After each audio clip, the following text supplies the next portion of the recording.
Well, ho ho, hello everybody, and welcome to Steelbook Obsessed. My name is Jake, and I am in great moods. I am in the festive spirit, gonna talk some great Christmas movies. I'm also going to be popping some champagne a little bit earlier than expected before the new year.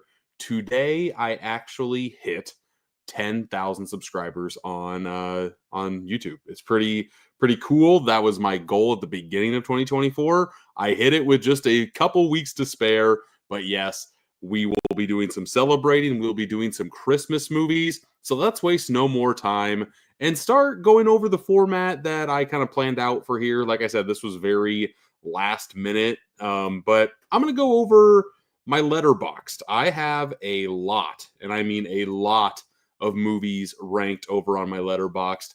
I also have a list of movies that I have seen that are Christmas based. Every single movie I've seen since I've been on Letterboxd, since I started it in 2017, ranking my favorite Christmas movies from best to least best. And last one, number 91, is Rudolph the Red-Nosed Reindeer and the Island of Misfit Toys. This is an abomination, okay? I have the VHS for this. I randomly found this movie in a Goodwill. And I'm like, dang, look at the cast here. Rick Moranis, Jamie Lee Curtis, Richard Dreyfuss. Like, the list goes on and on of some great, great actors. So I popped it in, and it was atrocious. This now takes the top spot for most unneeded sequel ever made. The animation style is horrendous to look at. The story is terrible, and the characters that come back just have barely resembled themselves from the original. Never watch this under any circumstance. And Rick Moranis is the villain. Yes. Oh, yeah. This movie's terrible. I will never talk about it again after talking about it here because it's very, very bad. And I don't want to talk about it ever again. We are going to slowly go through the list. Now we have to show every 5 at a time. So you kind of get the gist of 85 through 90. So like my top 5 will just be popped up right away. It is what it is. But what do you do? Van Ghoul's in here. How's it going, man? But yeah, let's continue to go down the list of best to worst or worst to best Christmas movies that I have seen.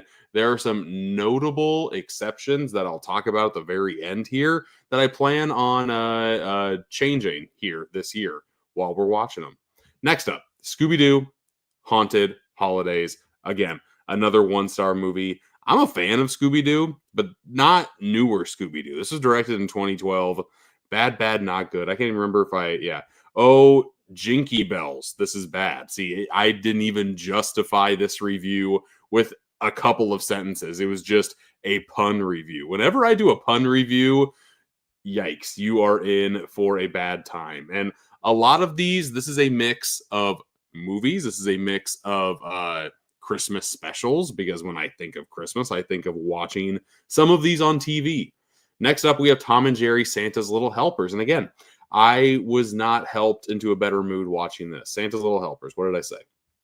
Everything about this, from the plot to the animation style, just screamed of laziness. As a lover of Tom and Jerry cartoon shorts from the 60s, I'm glad to see that this IP is still around. But man, did this tarnish a lot of my memories of the duo. 1.5 out of 5. And honestly, some of these earlier movies, I don't remember whatsoever. I do slightly remember Silent Night, Deadly Night 3, Better Watch Out. I got the Vestron Video Silent Night, Deadly Night 3 through 5 trilogy that came out on Blu-ray. I was so excited to see it because I'm a huge fan of the original Silent Night, Deadly Night. I love that movie. That'll be very high on the list for me. Spoilers.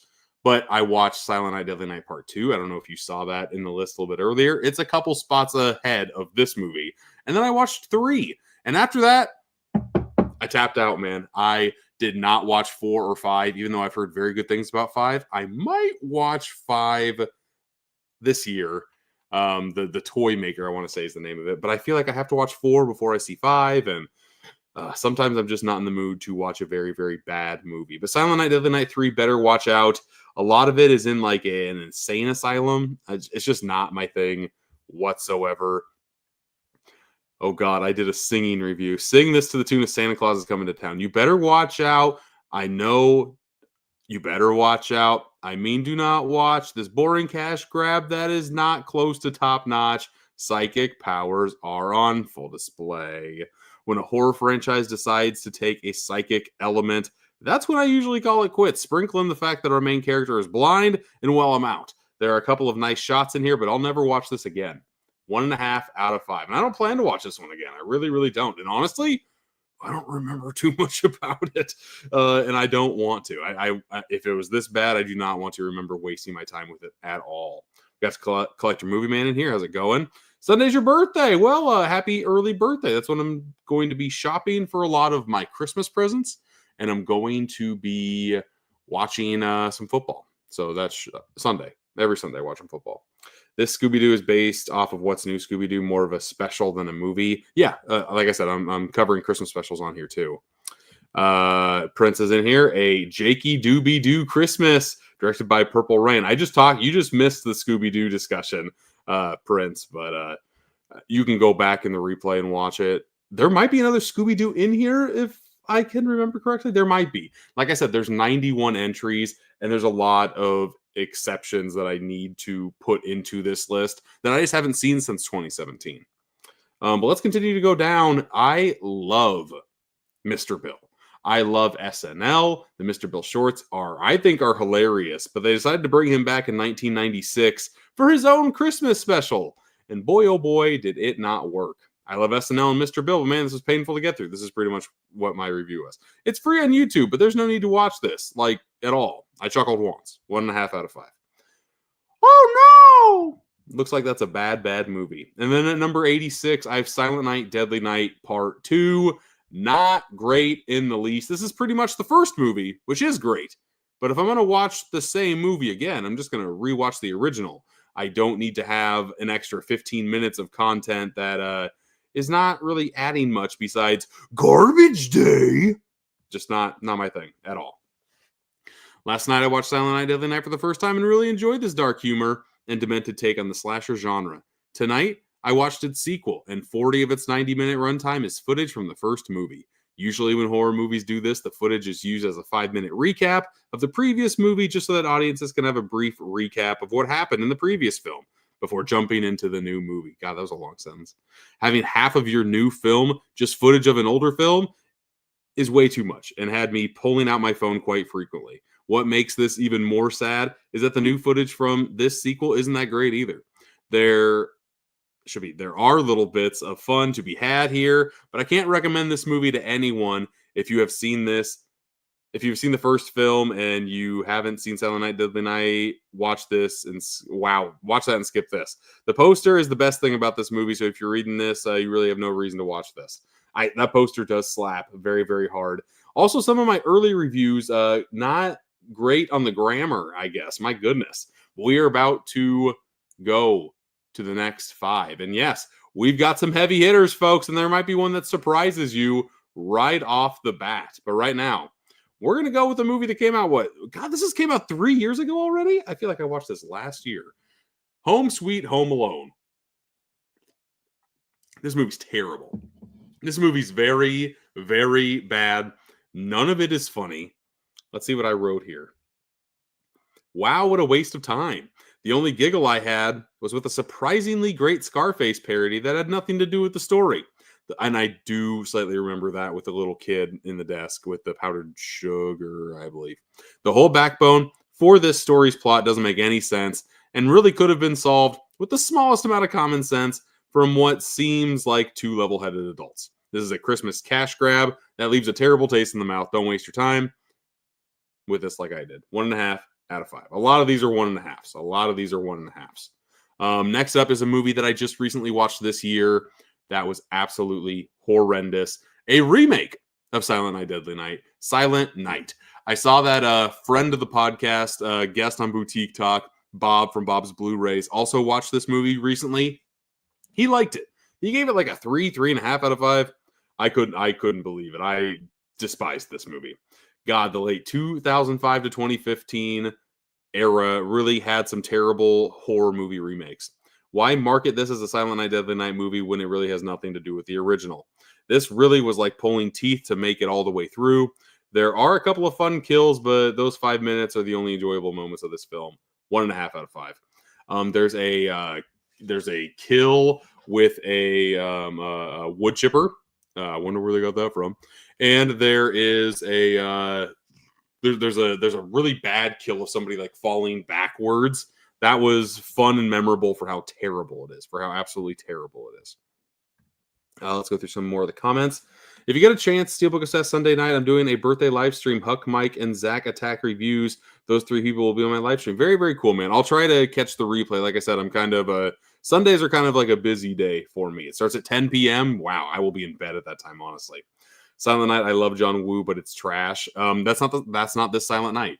I'm going to be watching that Silent Night this year, but yeah, I don't. I've heard nothing but bad things, so I'm not looking forward to it. Last movie standing. How's it going, man? Congrats on 10K. So stoked for you, man. Yes, today I hit 10,000 followers. Very excited. That was my goal in 2024, and I hit it with a couple weeks to spare.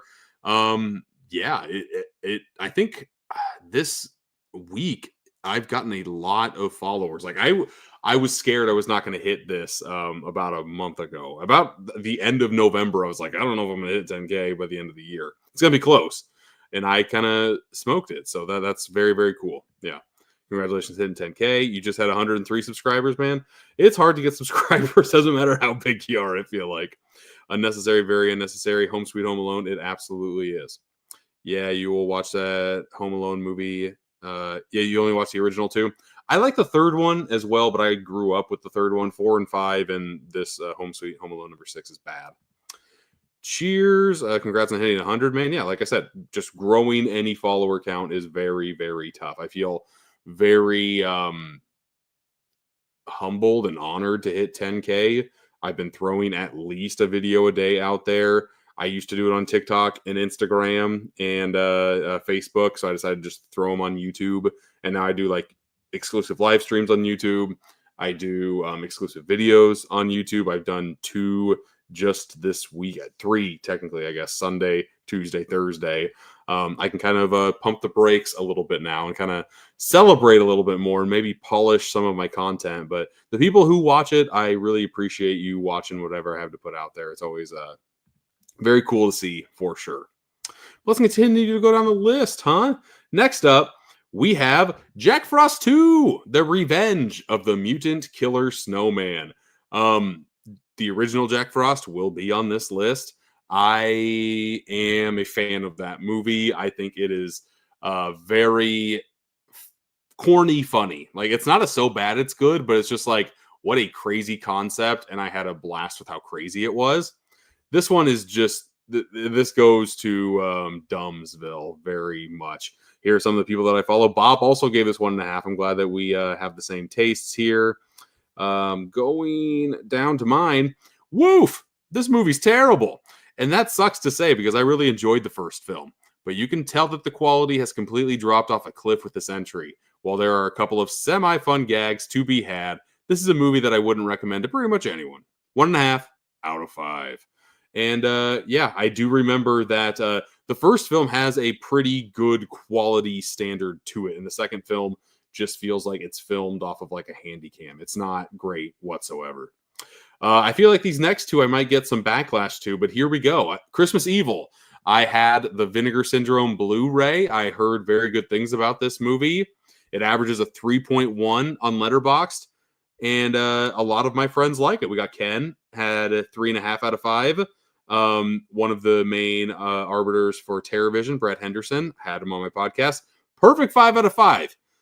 Me, I'm 1.5. I did not like this movie whatsoever. Not really sure what I just watched. There are some parts that are great, but as a whole, this is just a mess. A mix between Taxi Driver and Joker with a comedy sketch premise for the plot. Christmas Evil is a strange oddity that I honestly say I will never go back to. But after I was done, I looked at the trailer and I suggest to you the person reading this should watch that because it's a fun, campy supercut of this movie. 1.5 out of 5. There is a trailer on here. I thought about, for celebration of 10K, just kind of throwing caution to the wind, throwing copyright strikes to the wind, and just having a fun time and playing some trailers. I thought about it. I don't know if I should do it or not. Kind of on the fence about it because I don't know. I'm hoping that this one does well. This live stream does well around the holidays. I don't know. I don't know, but I am kind of. Let's play this trailer. See how it goes. See how it goes on the live stream. Even it's on Vinegar Syndrome. That means I should be able to play it. I'm gonna play like 10 seconds of it. How about that? Ooh, yes, I had this in the collection. Did not have a slipcover for it. Kind of drove me crazy. Not the reason why I got rid of it. I'm glad the movie sucked, so I could get rid of it. Vinegar Syndrome needs to have slipcovers in my collection. Oh, Grindhouse trailer. Heck yes. Yeah, I love this. I don't even know how much of this I can show, but it's on YouTube, so I should be able to show it, correct? There's Santa. How much of this can I show? I don't know. I can scroll through it like this. Let's play a little bit here. Everyone happy. Oh! Let's get off of this. I don't know how much I can show and how much I can't. So I'm just going to stop right there. Christmas Evil, again, had some fun elements to it, but overall, I was not a fan at all. So let's get off of Christmas Evil and go to one that I feel like I'm going to get a lot of flack for, a lot of pushback from. Jingle all the way. I gave a 1.5 out of 5 to. This is a movie that I grew up with. This is a movie that I really enjoyed as a kid. I loved Arnold Schwarzenegger. I wanted to be Jake Lloyd in this movie. I really wanted a Turbo Man, like very, very badly. But I rewatched this movie to put in this list specifically, and I just didn't like it. I didn't like it at all. And I'm glad to see that from my friend activity, there's a lot of people. This is kind of all over the board, though. We have Films by Color, DJ, 3.5 out of 5. He still likes it. I know formerly Films at Home, Jeff. He also really, I think that this might be his favorite Christmas film. I don't know. This just did not hit right for me. We have a Parker right here, 2 out of 5. He's kind of in the same boat as me. Here's what I had to say. Wow, I remember really liking this movie as a child, but seeing it through a parent's eyes now makes me really effing hate it. Arnold is a terrible father in this. In fact, pretty much every character in here is a giant piece of garbage.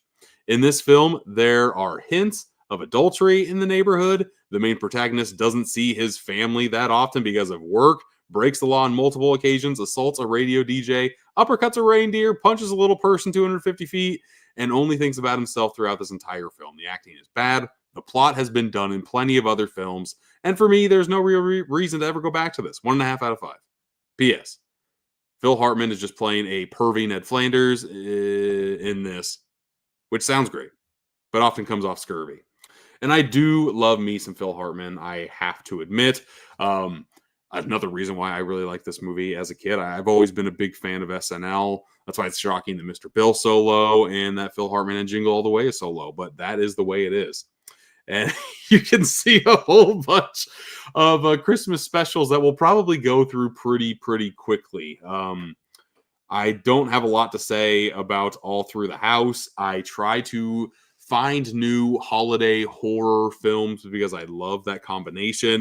But there are so many bad ones and not a lot of good ones. The good ones are so good. The bad ones are garbage piles, man. All Through the House. If you're in the mood to watch some gory, fun kills, then you are in for a fun 20 minutes. But if you actually like good acting and plot in your slashers as well, then definitely pass on this. The killer's mask was made to haunt dreams, and the white piercing eyes behind the mask are truly something special, but the motives behind everything that happens in All Through the House is just dumb. 1.5 out of 5. There's a trailer for this too. I kind of want to see the eyes, but again, I don't know what I can and what I can't play, so I'm just going to play it by ear. There was a phase where I was watching a lot of this stuff with my kids. My kids were younger. I wanted to show them a lot of holiday stuff, get them excited for Christmas. My Little Pony, A Very Minty Christmas was one of those. 2 out of 5. This is better than Jingle All the Way. My Little Pony, A Very Minty Christmas. There's one other person that has seen this from my friends list. That's nice. There's a whole song in A Very Minty Christmas that is dedicated to Minty's love of receiving socks for Christmas. I'm not sure if this is subliminal messaging for children to not hate their parents if they receive socks. I might have thrown them to the side quickly every year I opened them, but my girls didn't seem to mind this song. In fact, they were captivated for the whole movie, which is rare for them. As for myself, I found out that I'm not a brony.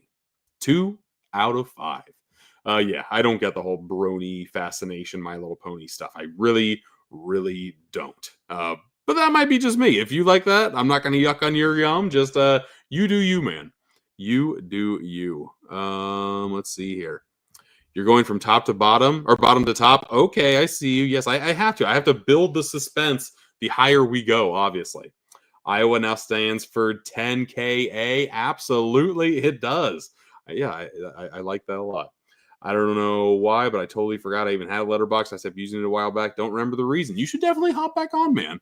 I want you to, because I love seeing my friends, what their thoughts are on a movie when I'm done watching it and logging it. And yeah, it'd be great to add you to the crew for sure. Congratulations on Astrobot for winning Game of the Year. Yes. God, back when I did my old podcast, Super Media All-Stars, where it was a group of my friends, and we talked about movies. We also talked about video games.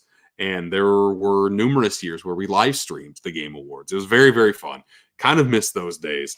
I rarely play video games anymore just because I spend a lot more time watching the stuff behind me. But I've heard nothing but great things about Astrobot. I'm a huge platform fan. So I'm thinking that I might have to pick that up and just have that as a stocking stuffer for one of my kids. I already picked up a Super Mario Party, the latest Super Mario Party. And I think I'm going to have to throw Astrobot in there too. I only watched 3 movies during Christmas time: Home Alone, Home Alone 2, and The Santa Claus.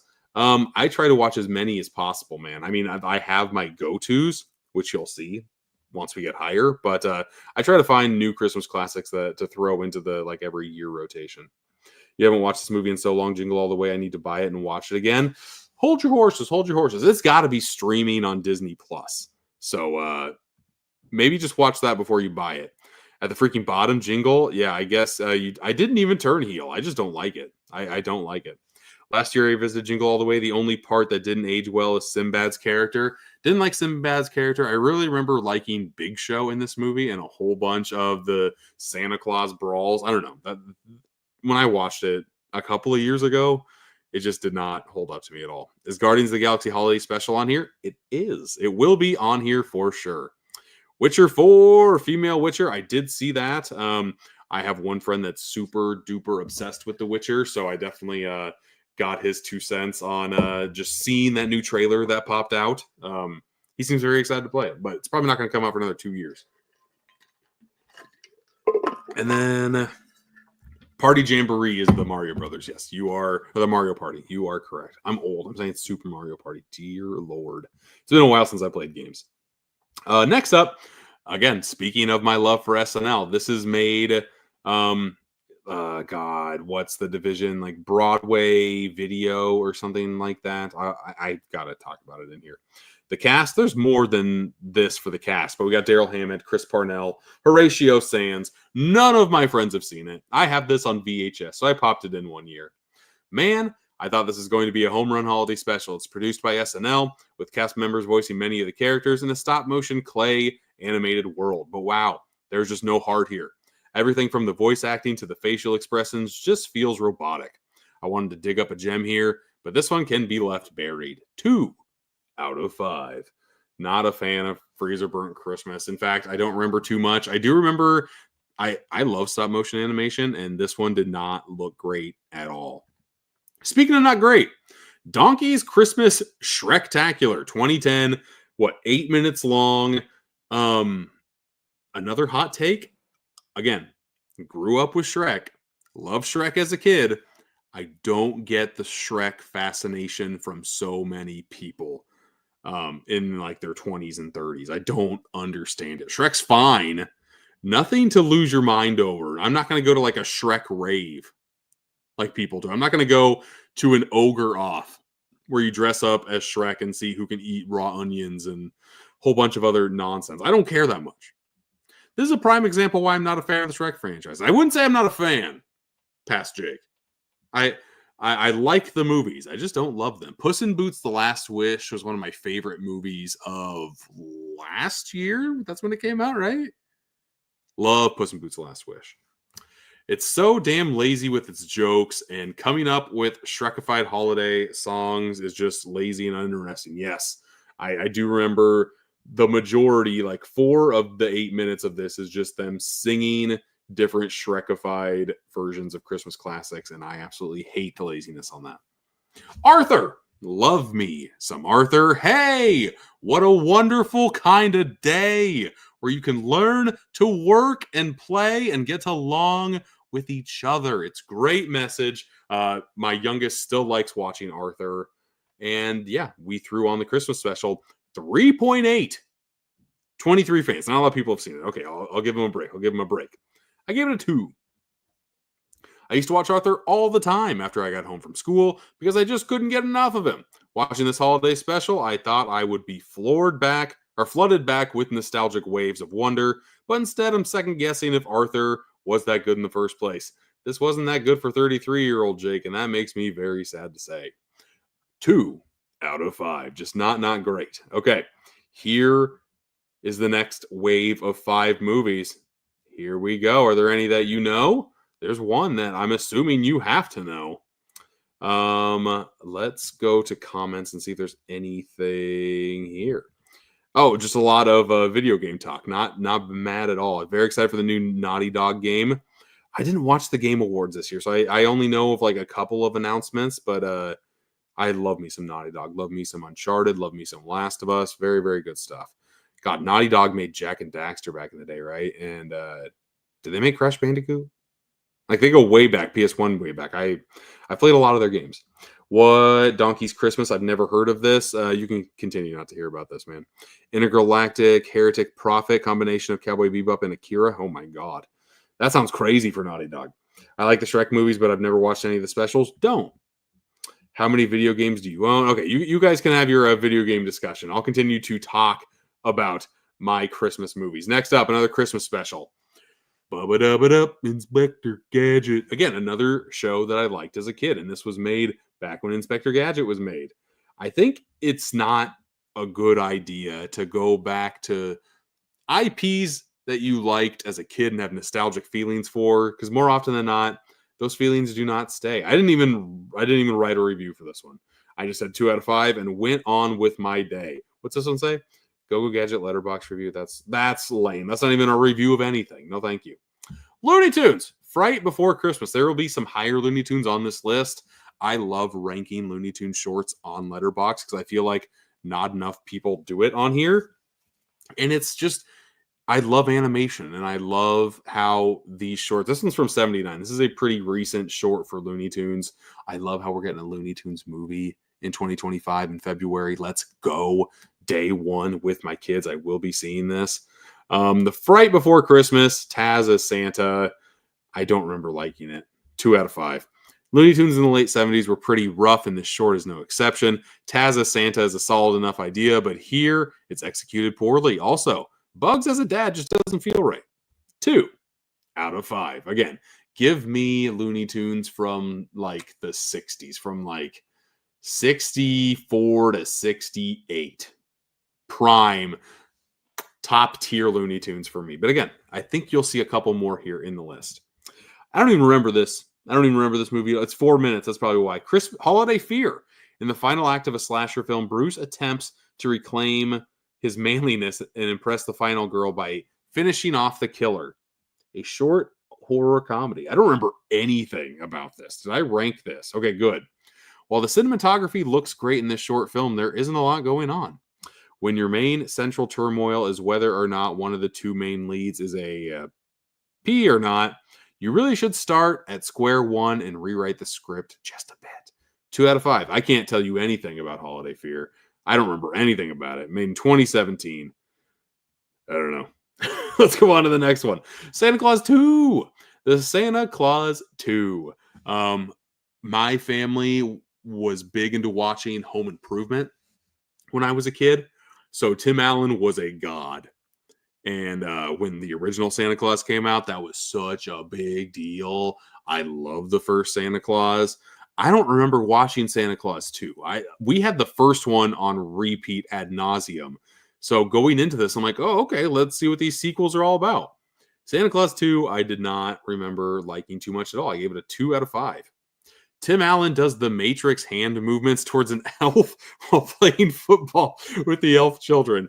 That about sums up my thoughts on the Santa Claus 2. The summit, the summit of the mythical creatures, Father Time, Tooth Fairy, Cupid, Mother Nature, etc., is pretty good, but this is meant to entertain kids and doesn't try hard to do the same for the parents watching as well. 2 out of 5. I forgot about that Matrix scene.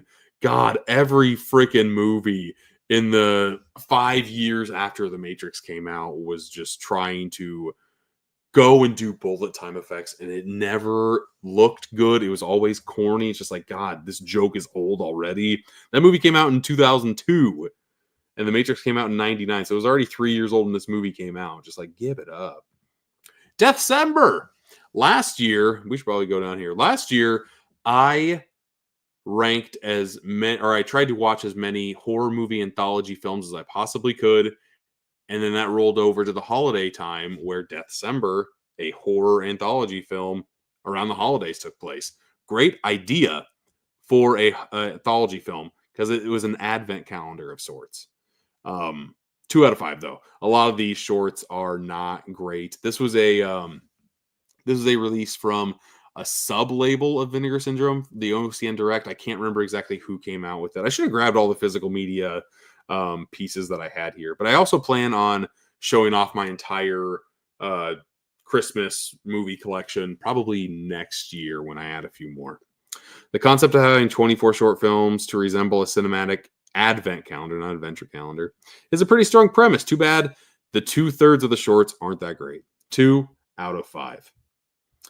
Time to go up to the next 5. Boom! There's one biggie on here. The rest of them are just kind of whatevers, but there's one super biggie. But before we get to that, let's talk about the town Santa forgot. Now we're getting into the 2.5 star realm. Here's how my star ranking works. 1 is very bad. 2 is bad. 2.5 is kind of bad. 3.5 is good. 3.5 is very good. 4.5 is great. 4.5 is very great. 5.5 or 5 is perfect. So we are getting into kind of forgettable but passable territory with the 2.5 out of 5s. The town that Santa forgot. With the voice cast of Dick Van Dyke as the only one that I really know. So let's see if I said anything. I did. The all-rhyming narration from Dick Van Dyke helps out this Christmas special a lot. But in the end, it's just your run-of-the-mill animated stuff that time forgot. 2.5 out of 5. I see what I did there with the title. Look at me go. God, Elf on a Shelf, an Elf story. I gotta be quiet because my kids are still kind of up, but they still believe in Elf on the Shelf. They love Elf on a Shelf. I have to hide that fucking elf every single night, and I have forgot once. And we still hear about it in the household. It's more of a burden on the parents than it is anything for the kids. Like the kids wake up, spend 5-10 minutes looking for the damn thing. They find it, they go on with their day, and then it's just, I'm thinking about it all day. Like, where am I going to hide this fucking thing? I don't know where I'm going to hide it tonight. It's the weekend, so they're going to want to look at a place that's really hard, and they can have them spend a lot of their time looking for Crunch, is what we named ours, after the Crunch bar. Moral of the story, don't start Elf on a Shelf, because it'll just become a second-time job, okay? This is a part-time job during the holidays, and it's bull crap. Okay, rant over. So anything Elf on a Shelf, I'm not a fan of. My 5 and 2-year-old daughters are big Elf on the Shelf phase, and at the moment, so I get to watch mediocre TV specials about them. There are worse Christmas cartoons out there, but this one isn't great. 2.5 out of 5. God, 2 and 5. My kids are now 6 and 9. And I've had to do this for 4 effing years, okay? I'm over it. I'm over it. Let's go through some of these. God, there's a lot. Okay. Passing some of the video game talk. Die Hard better be on here. We'll see if I get to Die Hard. Nice. I traded. Oh, God. I see. Okay. Bugs as a dad. You know what they say about rabbits. Plus, have you seen Lola Bunny? Absolutely. There needs to be more Lola Bunny in my life. The original Santa Claus is the only one I like and will not watch any of the new ones. Oh, my God. I tried watching the streaming show. I can't remember the Santa Clauses. I can't remember what it's called. It's so bad. The original's the only good one, and then they just milked that IP to death. I really just need physical media to take a halt for a little bit. It's never going to collector movie, man. That's my thing too. I have so much physical media that I'm like, can we just take a couple months so I can watch and play catch up on some of the stuff that I have yet to watch? I just watched The Wild Robot with my kids. Normally, we watch a movie every Friday night. Normally in December, we watch holiday stuff. But Wild Robot came out. Had to watch Wild Robot. Very, very good, The Wild Robot. We are going to have a winter storm hit our way tomorrow morning. So Saturday, we don't plan on going anywhere. And I just plan on turning on the fireplace and watching some holiday movies. It's going to be a blast. I don't plan on doing a dang thing besides chores, laundry, Christmas movies. It's going to be great. This movie looks disturbing. Yeah, I don't know the audience here, so I don't want to show off a lot of things that might turn some people off. Scott Eastwood and Sylvester Stallone dream come true. I've never heard of Alarmum. I've never heard of that movie. Is there a trailer out for it? Polar Express? I'll get there. You don't care for Polar Express? I really don't get the hate. Honestly, I really don't. Oh, can't wait to talk about Polar Express. Oh my God. Speaking like a quiet place, ASMR. I guess I was a little ASMR. I had to whisper because I don't want my kids to hear about that damn elf. Please don't turn Scooby-Doo into the thing I become traumatized SpongeBob. Okay, I won't. I actually love Santa Claus 3. Martin Short as Jack Frost saves that movie. I can't remember if I've seen that. I think I watched 2 and I didn't want to watch 3. But I do remember Martin Short being pretty good in that movie. Again, love SNL, love comedy. Martin Short is a legend. Oh, I hope that doesn't hit Michigan because I'm going to eat tomorrow. I'm in Iowa, Midwest. I don't know how far it's supposed to stretch. What's scary about this one is that it's supposed to snow for like 6 hours and then warm up a little bit, but that snow turns to rain and it's going to continue to rain. So it's just a freezing rain. Freezing rain I don't mess with at all. I don't go out in that crap. I can handle snow. Freezing rain, no. No, thank you. Okay, but let's continue to go down the list here, shall we? Get out of here, Elf on the Shelf. Let's talk about A Christmas Gift. Again, love me some stop motion animation. This was directed by Will Vinton. I watched this because of the amazing physical media release from last year, Clay Dreams from Oscilloscope Laboratories. It's a phenomenal documentary. Cannot talk highly enough about Clay Dreams, especially if you don't know anything about Will Vinton and you like animation at all. I implore you to check that release out. And it was one of my favorite physical media releases of last year because the documentary was stellar, but then it also had every single short film that Will Vinton ever made was on here as special features. It was so cool. A Christmas Gift was one of those as well. Wanted to love this because the claymation on display was wonderfully detailed. But as a story, there's not much here. I'm always looking to add a new Christmas movie to add to my yearly rotation, but sadly, this won't make the cut. 2.5 out of 5. There are some great ones on that release, though, for sure. Yes, I feel like I need to talk about Clay Dreams more because nobody, absolutely nobody that I know, that I watch on YouTube, on social media at all, ever talks about their release, and it's so freaking good. Next up, this movie came out last year, right? Yeah. A McG joint. Family Switch. I'm such a sucker for body swap movies.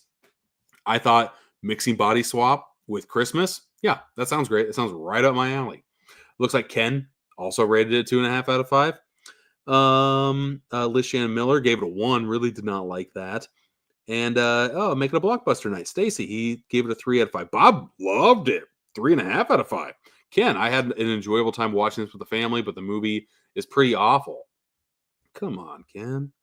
Even though we have the exact same thought. I have loved the body swap subgenre ever since I binged The Help, I'm Trapped in My Blank Bodies book series as a kid. 13 Going on 30 is one of my guilty pleasure movies I go to anytime I'm feeling down, so having Jennifer Gardner coming back to this subgenre had me pumped to watch this. As soon as I saw it was directed by Mick G, my excitement was knocked down a couple of pegs. This movie is completely average, not really worth watching. Even as a Christmas movie, it's completely average. Just your run-of-the-mill Netflix original content that will be forgotten in a week. And I think a year later, it's safe to say that not a lot of people are talking about Family Switch. 2.5 out of 5. But let's finally get to the Polar Express. People love this movie. I think it's fine. I think the story is pretty solid. I think the animation is vomit-inducing. Did you hear that? Very gross. Very Polar Express looks disgusting. I hate the animation style used for this. I've always been a proponent of having some, you know how they make live action remakes of animated movies from Disney?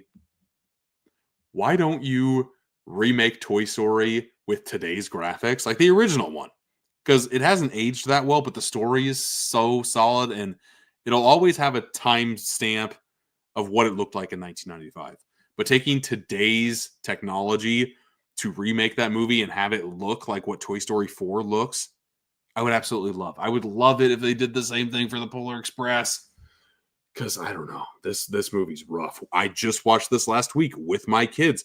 Unwrapped the 4K. I'm like, maybe it'll look better in 4K. It doesn't. It still looks creepy as all get out. Who has watched this? We got Parker, 4 out of 5. He loves it. Who else is on here?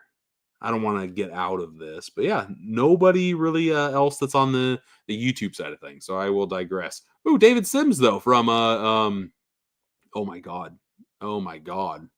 Blank Check. Love that podcast. That was some weird stuff. That's not a review. Matt Singer, another critic that I absolutely love, gave it a worse rating than I did. But let's go to mine here. 2.5. The animation style has always kept me away from watching this movie because it looks so bad. Like early animation days of Beast Wars and Reboot bad. While there are some great moments in this, the ice train sequence and any roller coaster imagery are the highlights for me. The emotions that are trying to be displayed from these characters just land flat because they feel like they can't express emotion correctly.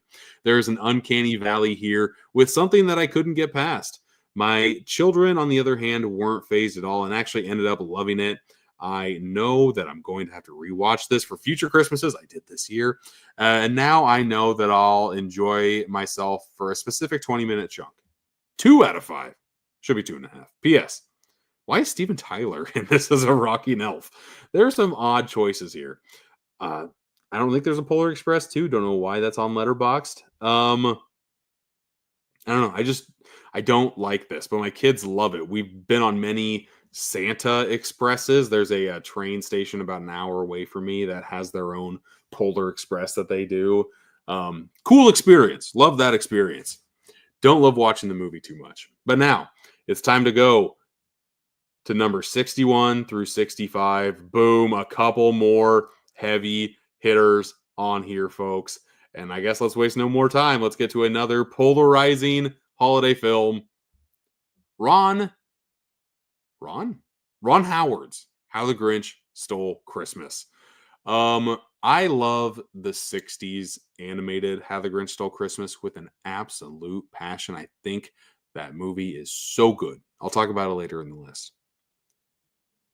To make that animated classic, the book that it's based on, into a movie that's 2 hours long, 104 minutes long, is insane. There's just a lot of 2000s pop culture crap that's crammed in here. I always hate it when movies do that. Just like the Flintstones from the 90s and 93. It's aged not great. It's just a time capsule from your movie. Why would you do that? Especially do a timeless classic like The Grinch. I don't know. This movie just kind of bored me a little bit. I've never been the biggest fan, but people love this. I got to go back. Ken loves this. 4.5. Parker loves this. 4.5 out of 5. Ken, 4 out of 5. Oh, here we got Tony. 3 out of 5. I don't know. This has never clicked with me. I'm with Matt Singer. 1.5 out of 5. Griffin Newman, also from Blank Check. A Nightmare. Good. I'm glad I'm not on my own little island here. The 60s animated Grinch is my favorite piece of holiday media ever created. This live-action remake adds 90 minutes to its runtime by adding subplots that I could not give less about. Could not care less about, I'm assuming. It's a watchable, bloated mess. 2.5 out of 5. I need to hear all of your thoughts on How the Grinch Stole Frickin' Christmas, man. Let's see here. Hey, random sports guy. What's my favorite animated movie? It has to be Toy Story. It's in my top 4 movies of all time. I think Toy Story is absolute perfection. I think Spider-Man Into the Spider-Verse is absolute perfection as well. Those are the first 2 that come to my mind. McG is hit or miss. Absolutely agree. Do you think any streaming holiday movies will be remembered? I don't. They feel like YouTube videos, one and done, which is kind of sad for future generations. 1000% agree. I don't like it whatsoever. There are a couple that might stand the test of time just because they're kind of tied to other IPs. But I could say that not just with holiday movies, with the majority of Netflix original, Prime original, Hulu original stuff that never sees either A, a theatrical release, or B, a physical media release. It's just going to be stuck in the algorithm somewhere that if you don't type in the certain phrase that it's looking for it to get popped back up, it's just going to be lost. And it's just such dumpable content. It sucks. It absolutely sucks. Scottish Geek Guy, how's it going, man? Got to recheck this movie out. I haven't watched it since you saw it in theaters. I'm assuming, was that Polar Express or How the Grinch Stole Christmas? You're actually not a fan of Jim Carrey's Grinch movie. Good. But my family subject it to me multiple times every December. I'm trying not to remind my kids I have it in my collection. So we'll see if I skate by this year or not. Is that a Sonic Christmas movie? It is. I will get to that right now. Into the Spider-Verse. Yes! I was going to say that. Into the Spider-Verse is great. But let's go back to the list. Before we get to Sonic, we're going to do the WNUF Christmas special. This barely counts. It's 2 minutes long. If you know the WNUF Halloween special that TerraVision helped put out the release. Yes, TerraVision put out the release of that movie. I randomly bought that on a whim. Loved it. I need WNUF 2 in my life. I should have bought that box set. I did not. I'm kicking my ass for it. But on the special features of the original WNUF Halloween special, there was the WNUF Christmas special. There just wasn't enough of it. Wanted this to be longer than 2 minutes. Damn it, I wanted at least 20 minutes to make for a TV special, not a commercial segment. 2.5 out of 5. There's a trailer for it. The trailer cannot show anything because this is nothing. This is half the movie right here. His pet is Blitzen. This adorable dog is... But if you've never seen any WNUS stuff, this is what it is. Like, it's capturing a time capsule of what it was like to watch these random news broadcasts back in the day. It captures it so beautifully. Love them. This just brings back a whole bunch of nostalgic feelings for me, but it also makes me feel older than dirt. So let's pause it here just in case anything gets flagged or whatnot. I want to do more of this in this live stream. I just don't know if I can. Monetization will kick me in the butt, so I don't want to throw any red flags out there. I've already done it a couple of times. I've sprinkled 2 in the 50 minutes that I have been live. So let's continue to go down the road and go to Sonic Christmas Blast. Yes, this is from the animation style of the show that was in the 90s. There were 2 different Sonic animated shows in the 90s. There was and there were 2 that looked very identical. There was The Adventures of Sonic the Hedgehog, and then I can't remember what the other one was. But this is The Adventures. There's no trailer, otherwise I would have shown that. Sonic the Hedgehog must stop the evil Dr. Robotnik from ruining Christmas after Santa Claus disappears. What? I wanted so much of this I watched so much of this cartoon as a kid, excuse me. Now I barely make it through a Christmas special. 2.5 out of 5. So even with my review, it was forgettable. But if you want to watch this for yourself, another reason why I love watching or using Letterboxd, it shows you where everything's streaming. This is streaming on Prime Video right now. If you want to watch it, it's a 20-minute watch. What more do you got to do, huh? You got Urkel as the voice of Sonic, okay? It's 2.5 out of 5. It's passable, just not memorable. Next up, more stop motion animation with Christmas or Alien Xmas. This was a Netflix original as well, right? Yes, watch on Netflix. I thought I remembered watching that here. Got a couple people who loved it. Master Chaos gave it a 4. We have Brad over here giving it a 2.5 out of 5. Heartwarming and gorgeous, says Master Chaos. Gorgeous looking holiday treat from the team behind Killer Clowns from Outer Space. I forgot that the Shimono brothers, isn't that who they are? God, I'm terrible. I want to say it's who they are. This is fine but forgettable. The most noticeable thing about Alien Xmas is that it's directed by the same guys who directed Killer Clowns from Outer Space. This is nowhere near as good, but isn't terrible to watch with the kiddos. 2.5 out of 5. I don't know if I want to watch the trailer for this. I barely remember this one at all, if I am being 1,000% truthful with you. Again, going to that the reference of streaming movies just not sticking with you. That's a prime example. Here's another movie that I watched ad nauseum as a kid. I'll Be Home for Christmas. Again, the home improvement side of my family. JTT. Watched a lot. Anything that he was in. Lion King. Huge rotation as a kid. Yeah, I gave this a 2.5.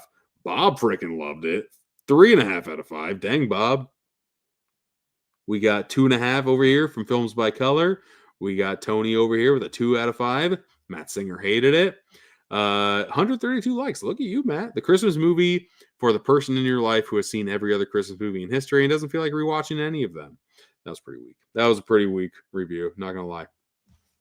This is one of my wife's favorite Christmas movies, so we decided to watch it while building a dollhouse for our kids. I'm glad I was a little preoccupied while watching this because it is a vanilla Disney Christmas movie. But you do get to hear Mrs. Timberlake call JTT a butthole. So that's fun. That was another weak review by me as well. Not great, but this movie is very just whatever. Yeah, that's enough of that, huh? Let's go to 56 through 60. Pan up. Hey, we've got some all over the board randomness here, which I absolutely love. We have to talk about Powerpuff Girls. 'Twas the fight before Christmas. I love Powerpuff Girls. I watched this so much as a kid. Did not care that it was 3 girls. Again, fan of animation. Powerpuff Girls absolutely rocks. This is streaming on Netflix. This is streaming on Amazon. Ooh, Amazon, a disc? Oh, you can buy it off Amazon. I get it. Or you can play it on Netflix. That took me way too long to understand. But let's see here. I love the Powerpuff Girls as a kid, but I've never seen the Christmas special. Or maybe I have because this is pretty forgettable. 2.5 out of 5 tells you nothing about what I watched. So that's bad. I try not to do that with my reviews. I try to put at least a little something from what I just watched in there so I can remember. Obviously, I was not in the mood to write a review that night. I kind of want to play the trailer, but I don't want to get flagged. Yeah, I don't want to do it. Can't do it. It's 10K. I got the 10K, but I still want to get a little bit of money from monetization. So I can't. I can't. Sorry, Powerpuff. I'd love to, but I can't. How to Train Your Dragon. Homecoming. Love How to Train Your Dragon, man. I feel like every main IP has a Christmas special because it's just something that, hey, if this catches on, we can get some type of money revenue back our way every single year. You can buy this on disc or you can play this on Hulu. This is a 22-minute special. And I said a very unnecessary epilogue of sorts that seems like its only reason of existence is to show off the Night Fury babies. Dear God, anytime, God, don't get me on a rant here. Anytime a movie introduces children into the mix, like I The one that comes to mind is frickin' Shrek the Third with the baby Shreks. Dumb. That's when like you've run out of ideas. Like Despicable Me. That's Minions are pretty much children, and it's just like the most basic of jokes that gets torn into the ground because you do the same thing every freaking time with kids. I hate it. There are some good pieces of How to Train Your Dragon lore sprinkled in here, but not enough to recommend. 2.5 out of 5. I'm hoping that the live action remake of How to Train Your Dragon is good. Feels unnecessary, but I'm going to give it a chance because I love How to Train Your Dragon. There are also a lot of SpongeBob Christmas specials. I want to say I have at least a few on here. 'Twas the night before Spongemas. 3 out of 5. Now we're getting into, hey, I liked this. I can semi-recommend anything 3 and above. I will recommend to somebody. This is just a standalone episode from season 13. Nice to see that I could log in on Letterboxd. Fun Christmas clips in here from previous episodes. Yep, it's a glorified clip show. Would have wanted some more new content, but I'll never say no to watching SpongeBob. Well, I'm an easy stand for SpongeBob, am I not? For animated clip shows, I guess having every Christmas element thrown in there is not a bad thing. I'll take it. Crappy Christmas. I want to show you the trailer to this so bad. This was one of the segments in December. My favorite segment in that movie. Again, it's only 5 minutes long. I don't know where else you can watch it. I would recommend. This movie is dark. This movie is messed up. What did I say? Jesus Christ, I was not prepared for this in the slightest. Some of the most crude claymation I've ever seen, but the payback was oh so sweet. Yes, I did not get into any spoiler territory, but dear God, I don't even want to tell you. It's a crappy Christmas indeed, is all I can tell you, and it's not for the faint of heart. That's all I can say. Yeah, very heavy subject matter is thrown in here, and I was like, what? What is this doing in an animated special? I threw Iron Man 3 in here. Is it a Christmas movie? Here is the longly debated issue with Christmas movies. If it has Christmas elements in the movie, is it technically a Christmas movie? Iron Man 3 has a lot towards the end, so I threw it in there. Could I also not have it in this list at all? Absolutely. But Shane Black, every single movie that he directs, he throws in Christmas elements. Some are more important to the plot than others. Iron Man 3 is just a fun, random reason to rewatch Iron Man 3 is to have Christmas stuff in it. Parker loved it 4 out of 5. Ken thought the same as I did, 3 out of 5. What did I say about Iron Man 3? I don't have a ranking of Iron Man 3. That's bizarre. That means I must have watched it in 2017 because I was ranking movies and I was not doing much else. Here's 51 through 55. Yes, we've got a Black Mirror episode, folks. We've got more Christmas animated specials, a lot more. We've got another streaming movie. Before we talk about that, let's go over some of your comments here. Let's go to actually we already watched that one. That Constantine Steelbook looked basic. Very random prints, but yes, it's just black with Constantine font barely on the steelbook. That has to be just a placement for what artwork is to come because there's nothing on the back. It's just black. It looks terrible. I'll 1000% agree with you. It looks terrible. There's got to be more to it. There just has to be. Love both Spider-Verse films. Sucked that Beyond got delayed. Yeah, but it got delayed for a good reason. They don't want to work their employees to death. So it is what it is. Technically, when the original dates were announced, Beyond the Spider-Verse should already be out by now. Should have been out, what? It was like March of this year? Something like that. Very, very bizarre with all that. But when it comes out, I'll still watch it and I'll love it. Iron Man, okay. Iron Man 3 has winter, so yeah, I think it is. There's more than winter, though. There is Christmas elements. There's, I want to say Ode to Joy is played, if I remember correctly. And yes, 8-Bit Christmas is in the next 5. So let's waste no more time and just go on with it, man. A Year Without a Santa Claus. The first of like the classic animated Christmas movies for me. I adore Rankin-Bass. Love them so much. Got some Heat Miser, got some Snow Miser. This one for me hasn't aged super well. Films by Color liked it less than I did. Parker still really likes it. But let's go to what I had to say. I was going to say, this movie kind of sucks, huh? If it weren't for Heat and Snow Miser, I wouldn't recommend at all. But they are so great and their song is so memorable and amazing. That's worth watching Mrs. Claus dream of being her husband and Santa creepily getting info out of kids on the street. 3 out of 5. I like that review.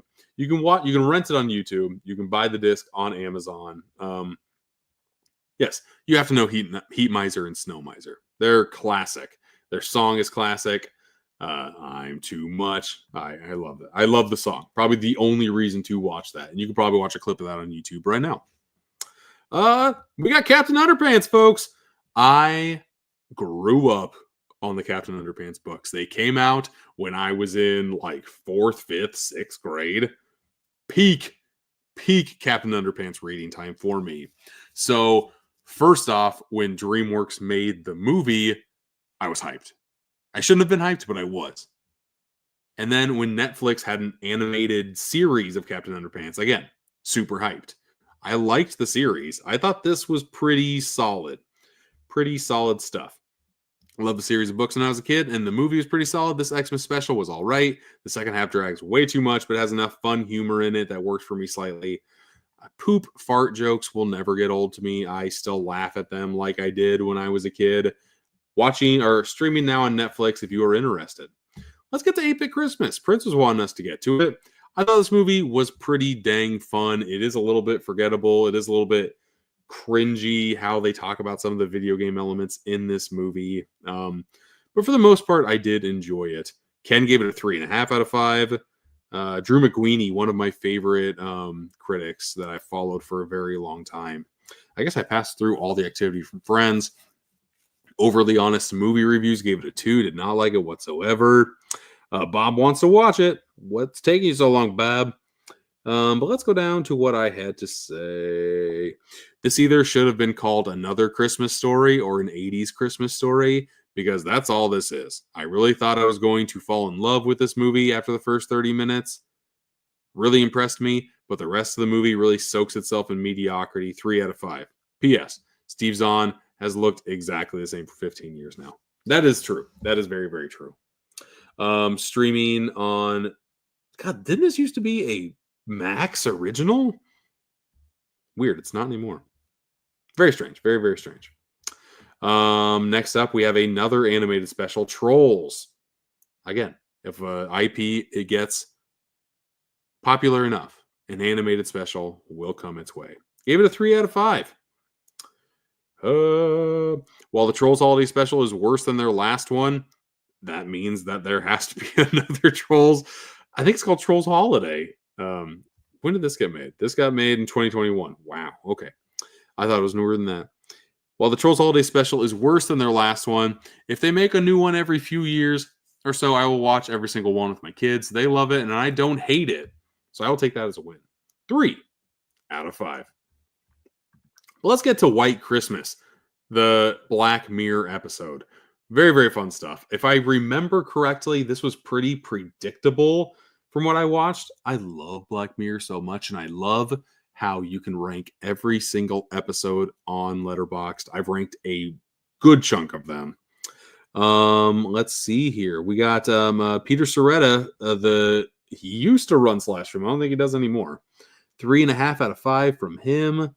That might be everybody that you guys know. Eric Zipper, 4 out of 5 from the Schmodown Time. Spoilers. It says spoilers here. If you've never seen Black Mirror, you've been warned. 1 and more. You guessed just about 10 minutes in. Okay, that's all I'm going to read. That's all I'm going to read. You can read. You can go to my Letterboxd if you want to read more. I don't want to spoil anything for anybody on here if you haven't seen it. So that is that. Again, I recommend it because it's a 3. Just know that it was pretty predictable for me. Now we are officially in the top 50 people. You ready? You ready to see what the next 5 are? Scroll up, scroll up, scroll up. Dang, look at that. There's a Die Hard on the list. I wonder what that means. Okay. we have 5 more movies to talk about here. Don't Open Till Christmas. Again, my holiday horror movies I need in my life. Need to pump them in my veins. Ken gave this a 3. Master Chaos gave it a 4. Bob only gave it a 2.5. Let's see here. Chris Evangelista from Laser Time. I really like that podcast. Porn parody production values and a great sleazy vibe. Hell yeah. Sometimes that's all you want. Sometimes that's all I want. I won't talk about anybody else. For the first hour, I was all on board with the Santa slasher. The kills were entertaining, and the whodunit aspect had you guessing when the blood started to dry up.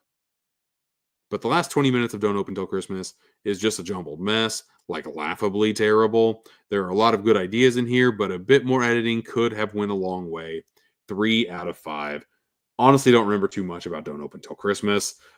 This was a Vinegar Syndrome release, though. I picked this one up. I want to say the slipcover is sold out now. Slipcover's got some nudity on it, if I remember correctly as well. Is the trailer the Vinegar Syndrome trailer? It has to be, right? No, Agfa. Okay, crazy. God, it's been about 20 minminutes. Let's play a little bit. If I talk over it, it might not be as bad. Don't open till Christmas. Don't open. Okay. Oh my god. Well, that's I'm definitely getting ticked for that. Dear God. Sorry about that, everybody. If that was a shock to the system, I found that hilariously timed. But let's go to the next one, huh? One that came out this year. One that is just Disney propaganda, but I wasn't mad at it. This was not a 4. Oh, I did rank this a 4, but it's pretty low on like the Christmas just because of the Christmas shilling of it all. People didn't like this.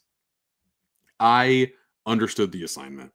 I know that this was just a Disney marketing device, but damn it, I couldn't help but fall for this unique combination of leads.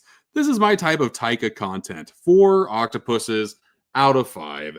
Yes, this was directed by Taika Waititi, folks. This is on Disney Plus streaming right now. It is just a very long commercial for Disney and the love of Disney.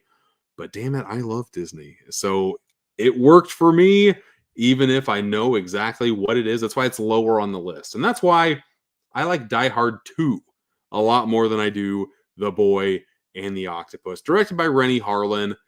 Love the Die Hard franchise. I am a huge proponent of it.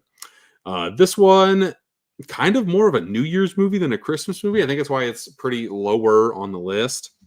You can watch it on Hulu now. You can rent it on YouTube. Let's go here. Action sequels, more often than not, feel like they need to escalate everything. Die Hard 2, Die Harder. It's not in the title screen of the movie, but it's prevalent on the poster.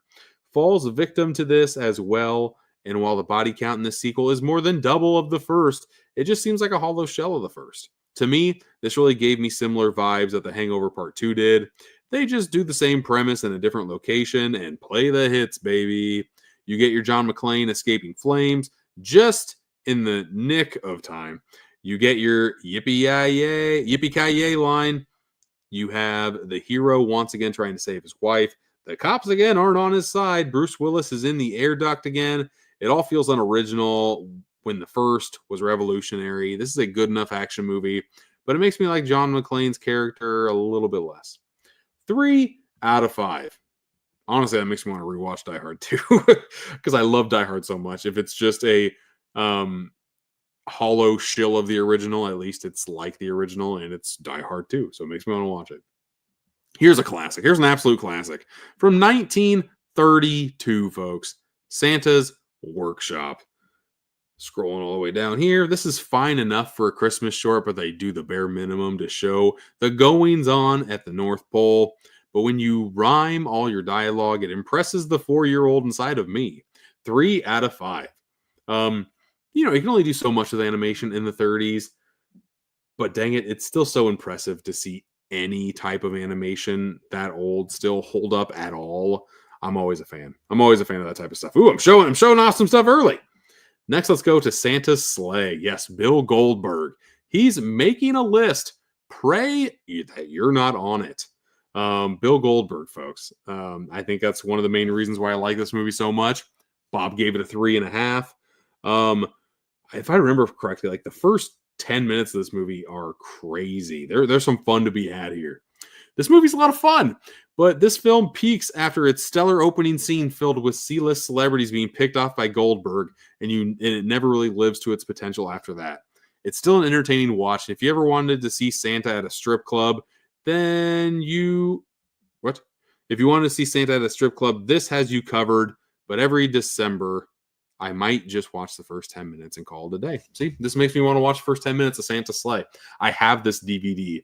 It's a very fun watch, like I said. But again, the remainder of the movie, he doesn't have reindeer. He's got flying bison, if I remember correctly. Like, this movie is just bizarre, but it's just like a how did this get made type of bizarre that I really appreciated and enjoyed. Let's see here. We've got a few more comments that popped in. Can't wait to see the Sonic 3 next week. Looking forward to seeing Keanu Reeves as Shadow. I'm hoping it's good. Did Kraven open today? Did Kraven the Hunter open today? Because I thought it did, but I've seen no promotional materials for it besides like red carpet press. So I'm assuming it did. But it's crazy that I'm not hearing a soul talk about Kraven. It's probably a bad sign. I don't know. I'm assuming it's a bad sign. I'm assuming it's a terrible movie. I like Aaron Taylor Johnson a lot. So I was kind of wanting to see it. I'll probably watch it at home. Die Hard 2 is so good. Again, it's fun, but it's like a hollow version of the original, from what I remember. Let's go to the next 5, folks. Number 41 through 45. Boom. We've got, I would say, a few that I kind of want to drill more into. I do not want to drill more into the Madagascar Penguins and A Christmas Caper. They're fun enough, but they kind of get on my nerves. They're kind of like talking minions, more or less.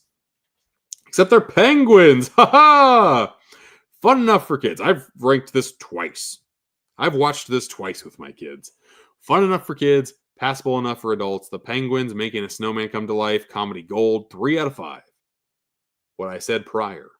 When my 4-year-old picked this to watch, I cringed. But while the animation shows its age, a good fart joke is timeless. Yes, it is. This is very dumb, but dumb fun is a genre that I can get behind. 3 out of 5. My taste did not change in the couple of years in between watching the Madagascar Penguins and A Christmas Caper. Next up, talk about Netflix original fluffer, The Christmas Chronicles. Yeah, there's some 1s, there's some 4s. This goes all over the board. I gave it a 3. It's fine. I really liked Kurt Russell as Santa. How long is this? Okay. Okay. This movie should be a horrible mess. The CGI looks all kinds of corny. The script is cookie cutter at best. The dialogue is vomit inducing at times. Some of the acting would be bad for a Hallmark made for TV movie. But in spite of all these reasons, there is one element that stands above it all to make the movie worth watching, and that reason is Kurt Russell. He has this aura around him that makes any role he plays both believable and completely spellbinding. He shouldn't work as Santa, but this might be the best portrayal of Saint Nick that I've ever seen. Because of Kurt Russell's ability to be so damn charming, it makes the rest of the movie feel like an old Christmas classic because of a movie you would buy in a 10-movie bundle pack for $1. Because of Kurt Russell, the film's cheese turns into charm, and all you can do is sit back and become dazed in its lack of originality. If you are looking for something different to watch this Christmas, but feel like a movie you grew up watching, Christmas Chronicles is worth a shot. 3 out of 5. There that is. Don't remember anything about the movie, but I do remember that Kurt Russell was great. But I don't think I ever went back to watch Christmas Chronicles 2. So it was fine, but did not want any more Kurt Russell as Santa Claus. Office Christmas Party. Fun concept. Like the cast, Jason Bateman, Olivia Munn, Jennifer Aniston, TJ Miller, Kate McKinnon, Rob Corddry, Sam Richardson. A lot of great people. Randall Park, Matt Walsh. A lot of people that I like. It's just a fine movie. Average rating is 2.5 out of 5. Oh, come on, Tony. Basement Blues, give it a 1. Bob gave it a 4.5. Dear Lord. Spanning both ends of the spectrum there. This movie is exactly what you think it'll be. I personally was in for a dumb, fun party movie, and this was good enough to recommend. It also helps that I like the majority of these comedic talents. That's exactly what I said. I did not need to read that again, but it's nice to know that my memory remembers some things. Office, Christmas, Party. Next up, we have not Mickey's Christmas Carol. We have Mickey's Magical Christmas snowed in at the House of Mouse. I watched so much House of Mouse on Disney Channel growing up. Loved seeing all of the Disney IPs under one roof, going and communicating and just talking with one another. It was so cool. Animation style has not aged great at all. Sorry, I'm drinking seltzer water. It's making me burp like crazy. I remember watching House of Mouse on ABC's one Saturday morning all the time growing up. So when I found a VHS tape last week with their Christmas special, I got very excited to pop it in. Seeing the likes of Jafar, Mushu, the Mad Hatter, the Magic Mirror, and so many other Disney characters interacting with one another is still fascinating to watch in my 30s, but the appeal doesn't keep my attention as it did as a kid. This is more or less a glorified Christmas clip show of new and old Disney shorts. Not a bad thing at all, just not a lot of new here either. 3 out of 5. You can buy the disc off Amazon. You can buy the rental on YouTube, I'm assuming. I don't want to click on that because it'll bring me somewhere else. But yeah. House of Mouse is not on Disney Plus. That's bizarre. I wonder why that is. That's a very weird choice. But let's get to the remake of Black Christmas. Love this cast so much. We have Michelle Trachtenberg. We have Lacey Chabert. We have Mary Elizabeth Winstead. God, who was... I thought there was someone else that I liked in here. But yeah, I really like the original Black Christmas. Ken did not like this movie. He gave it a 2. Basement Blues gave it a 2.5. Bob gave it a 3.5. Bob's taste is all over the board with stuff. I gave it a 3. This is some stupid, trashy, dumb fun, and if you like your slashers grated with cheese, then you might want to check this remake out. Is it anywhere near close to the 1974 original? Not even in the same ballpark, but this does remind me of a so bad it's good 80s slasher, and the buckets of gore that are on display only help the enjoyment level for me. 3 out of 5. Like that poster artwork. God dang. That just screams like, yeah, this is a trashy horror film. And I like it. I like some trash during Christmas. But let's crack the top 40 now, shall we? Boom, boom, boom, boom. We've got wait, that's a Christmas movie? We've got, some Batman in here. Ted Lasso has an animated special? What is this? Let's go into this. Ted Lasso, The Missing Christmas Mustache. I kind of like talking about these because it makes me talk about TV shows that I never talk about because I always talk about movies. Ted Lasso, I love. The first couple of seasons. Got long in the tooth the third season, but I still like the show as a whole. Cannot wait for the 4th season to go into production, to be shown to me again. This has an average rating of 3.9. I gave it a 3.5. If this unneeded filler content for a show... Is this unneeded filler content for a show that is mega popular? Yes, it is. Will I take any piece of Ted Lasso content that I can? Abso-frickety-fracklootly. 3.5 out of 5. Again, there's not a lot here. It's only 5 minutes long. It's on Apple TV Plus if you want to watch it. If you want a little Ted Lasso fix for around the holidays, you could do a lot worse. What I liked a little bit more than that is Merry Little Batmas. This came out last year. Animation style is crazy for this. Doesn't look like any other Batman content I've ever seen. I remember this being pretty solid. Went into this pretty skeptical. Does every IP need to have a Christmas special? But this movie ended up being a load of fun. If you are a fan of Batman in any way, I think you will enjoy this watch once the movie gets going. And I do remember the first 20 minutes of this movie is just like, oh my God, am I going to make it through? The little Damian Wayne character up here with Bruce being a father figure. I thought it held up pretty dang well. It was a good concept. Luke Wilson, I want to say, plays the voice of Batman. Yeah, okay, he does. James Cromwell is Alfred. Who else is in here that I would know? I don't think I know anybody else. Yeah, I think that's it. I think that's all the people that I know.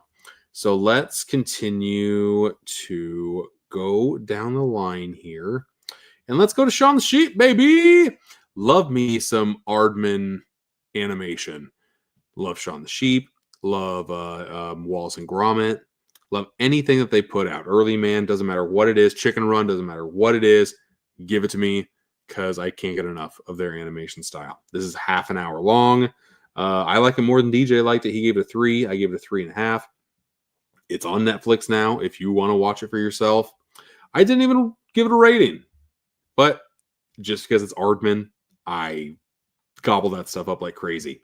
And I just saw this week that Aardman Entertainment is partnering with Pokemon to make something. I don't know what that is, but I'm excited for it. I'm very, very excited for it. I want to say this movie came out last year, 2 years ago. 2 years ago. Christmas, Bloody Christmas. I watched it for the first time last year. You better not cry. I need to read all of these taglines. Let me go back. Did Merry Little Batmas have one? It didn't. Anytime there's a tagline, I have to read it. Okay. Let's go to Christmas, Bloody Christmas. A fun time. It's like a robotic Santa Claus going around killing people. Ken gave it the same rating as I did. Master Chaos liked it a little less than I did. Vic, I've had him on the podcast as well. 2.5 out of 5. Let's continue to go down to my review right here. I'm trying to think of a good Terminator Santa pun, but it's just not coming to me. Anyway, this movie was a blast. If the ending would have stuck the landing, it could have been a movie that I shouted from the rooftops, praising as a new holiday horror classic. But as is, it's a fun, brisk 87 minutes of run away from jolly old Steel Nick. It's the best one I could come up with, and I'm not proud of it. 3.5 out of 5. Yeah, very, very fun. I do remember there being a couple of shocking moments that I didn't expect from this movie, but it is just a robotic slasher of sorts. It's like imagine if Terminator were Santa Claus. I think that's the best case scenario for Christmas, Bloody Christmas. If that sounds like a good time to you, I'd recommend you check it out. Shazam is a Christmas movie. It takes place during Christmas. There's a lot of wintry scenes here. Yes, you could give or take it being part of like the Christmas whatever, but I'm doing it. I'm throwing it in the mix. Do you want me to read my I'll read it. I'll read all. I'm reading all of these anyway. Making a superhero version of Big always sounded like peanut butter and chocolate to me. It combines into this amazing mixture of sweet and savory that just makes sense to make a child into a magical muscle man. A lot of Shazam is a fun time and a wish fulfillment for many teenagers, which just adds to the enjoyment being had by all. That's enough. You can read the rest if you want to, but not a lot of Christmas stuff in my review. There's not a lot of Christmas stuff in this movie. It just takes place during Christmas. More than you would think, more than you would imagine. Especially, I want to say this movie came out in the summertime, and it was so weird seeing Christmas stuff in there. I remember that distinctly. I also saw this movie in theaters. My first time ever watching a 4DX movie was with Shazam. Whenever the Shazam lightning would pop up, strobe lights would pop up. There was a car crash in that movie. I remember that because there was a smell of burnt rubber in the theater. It was so disgusting. It had me just black out for 5 minutes because the smell I just could not get over. I just could not get over it at all. I'm gonna take a drink of actual water. So give me a second here, and I will be right back.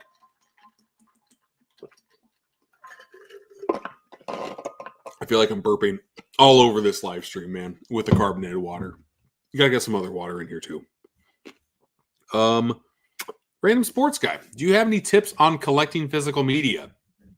Don't go too crazy right away. If you want a movie, there are some boutiques that you got to jump on. But if it's a main title from a major studio, the longer you wait, more often than not, the better deal you'll get. There are so many movies back here that I just waited on a good deal. Like, go crazy when there are great sales to be had to beef up the collection at a great price. I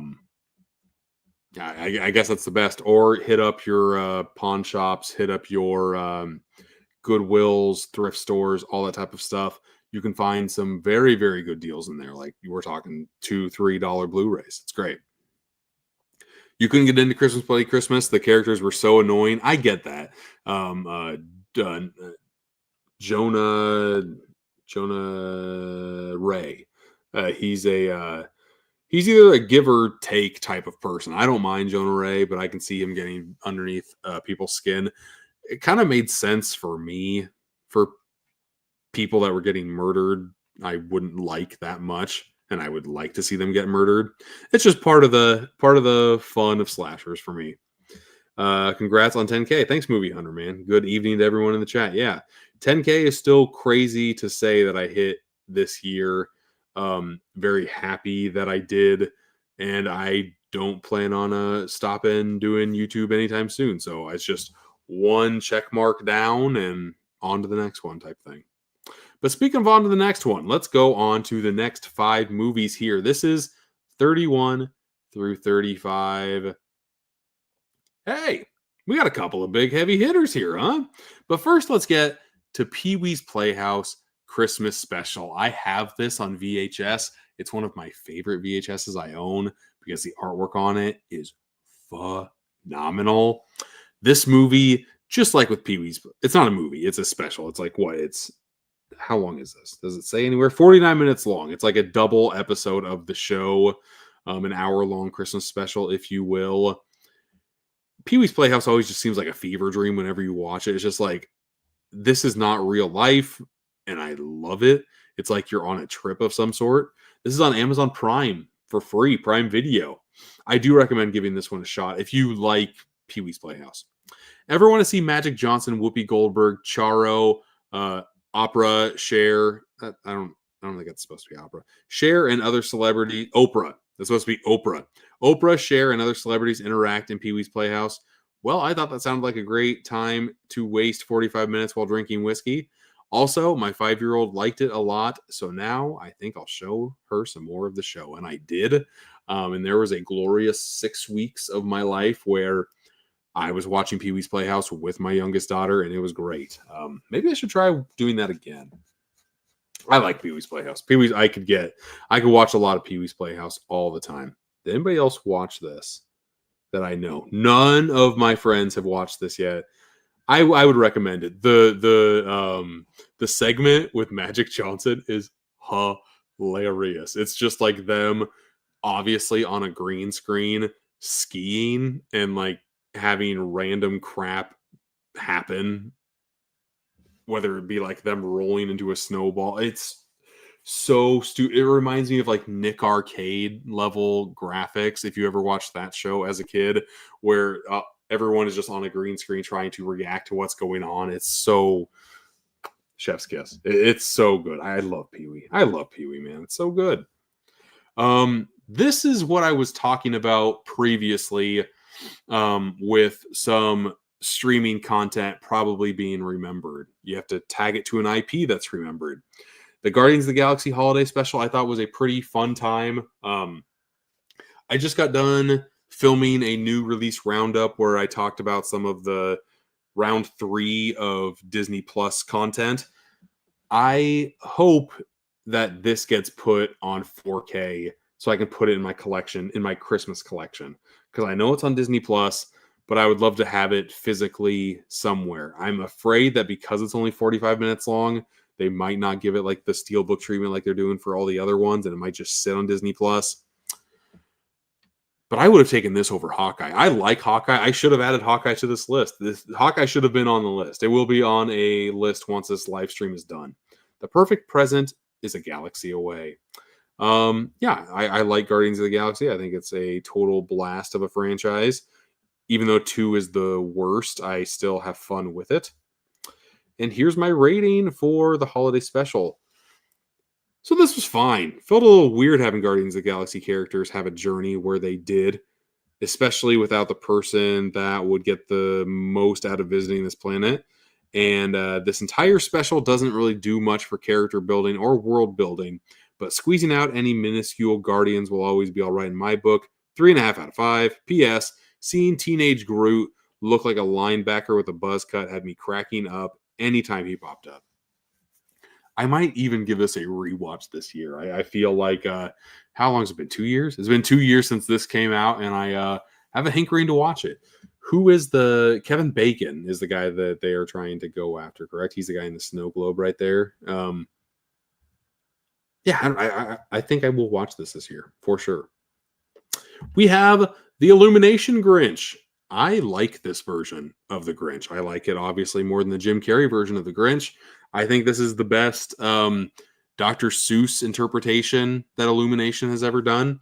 It was the heist before Christmas. I see what you're doing there. I don't know if I like it.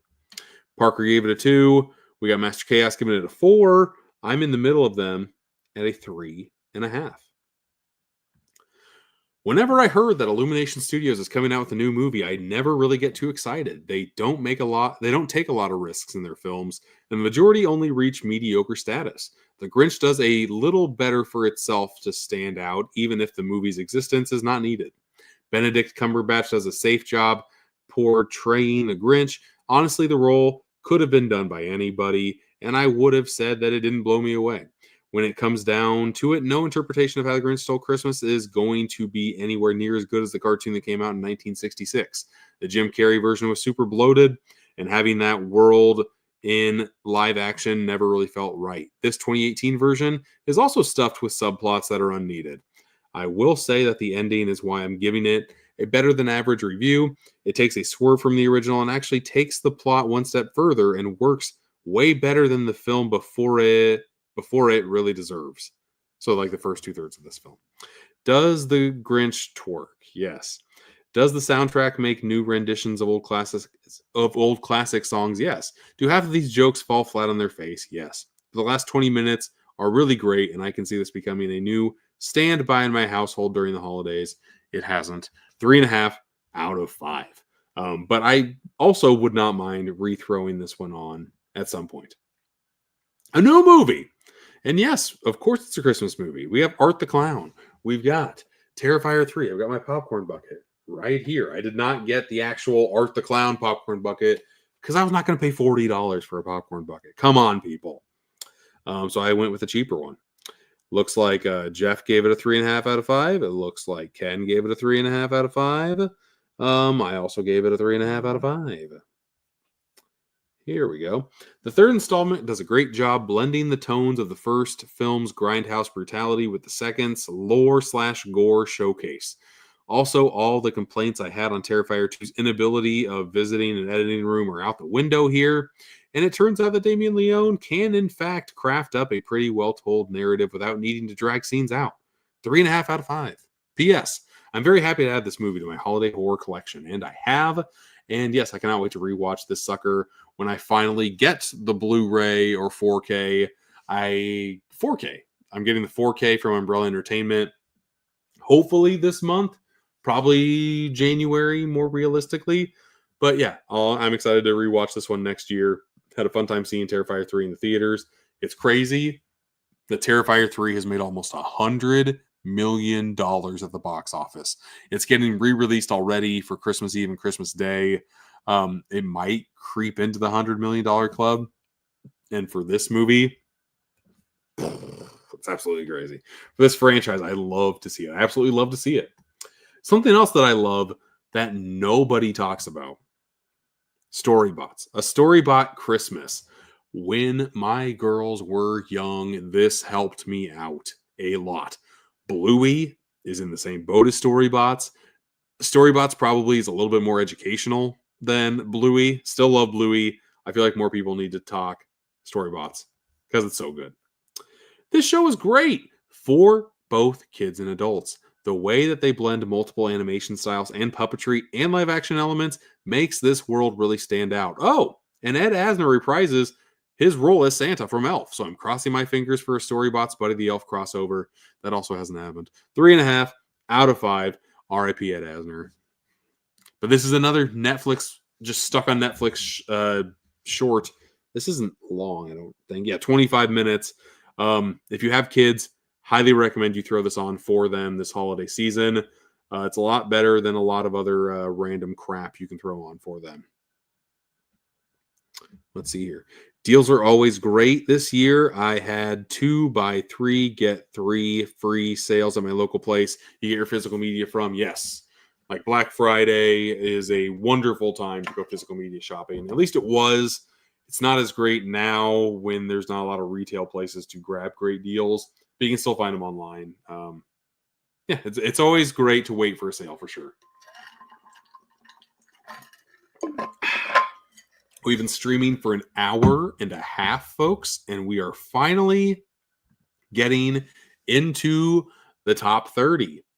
Here we go. Boom, boom, boom, boom, boom, boom, boom, boom.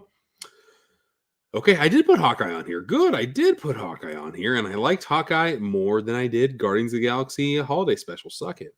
Here's Christmas Cruelty. Dear God. This is one of those holiday horror gems that I randomly crossed upon. I got this sent my way from MVD. It's made by Unearthed Films. They put out insanely brutal horror films. Christmas Cruelty is definitely one of those, because holy God, this Christmas Santa is going postal. He definitely does. The first 10 minutes of this movie and the last 15 minutes of this movie, dark. Very, very dark. Santa does some things that you don't want to see Santa doing. Let's see what I said about this. I love holiday horror movies. The mix of festive cheer and horrific fear is a combination that helps mix up the December watch list. Christmas Cruelty is also a blending of 2 different genres. The first 5 minutes starts off with a bang, literally, and gets the audience strapped in for what's to come from the mind of a serial killer. But then the next 45 minutes turns into a buddy comedy with 3 friends getting ready for Christmas. It calms you into a sense of stability and injects you into their friendship. But you always have the boogeyman lingering in the back of your mind, and when he eventually strikes again, good Lord, you are not ready for what he has in store. It takes a lot for me to literally gasp watching a movie, but damn, does this movie go to some disturbing places. The more I sit with this movie, the more I appreciate just how embracive both halves are. It's not for the faint of heart, but if you are interested in a uniquely disturbing holiday extravaganza, then give this a shot. I'll just warn you that you might not like what you see. 3.5 out of 5. P.S. How did this Norwegian film sneak in Captain Howdy, Jack Torrance, a crippled Freddy Krueger, The Big Lebowski, and the Moose Mugs from Christmas Vacation all into one film? If you saw Terrifier 3, I think you should give Christmas Cruelty a shot. Because there are some shocking moments in Terrifier 3. There are even more shocking moments in Christmas Cruelty. Looks like you can rent it on YouTube right now. You can buy it on Amazon right now. I might, if you're watching the replay of this, I might put Christmas Cruelty Amazon link in the description, because holy God. I feel like if you're into messed up stuff, and yes, you do have to read subtitles, it's okay. You'll live if you have to read while you're watching a movie. This movie, like I say, Terrifier 3 and the amount of shocking death moments, this does some very disturbing things. And I don't think even Art the Clown could do some of the disturbing things that are done in Christmas Cruelty. I'll just say that. Don't want to spoil anything. I'm just wetting your whistle a little bit, I guess. I have to wet mine too. Whenever I talk for this long and it's just me, my throat starts to burn. But we got 29 more movies to go through. So I gotta stick through it. This is one of the reasons why I don't do live streams too much anymore. I kept on losing my voice. It's terrible. It's terrible and it's great all at the same time. Next up, A movie that I rewatched this year. Wow. Go on here, Lid.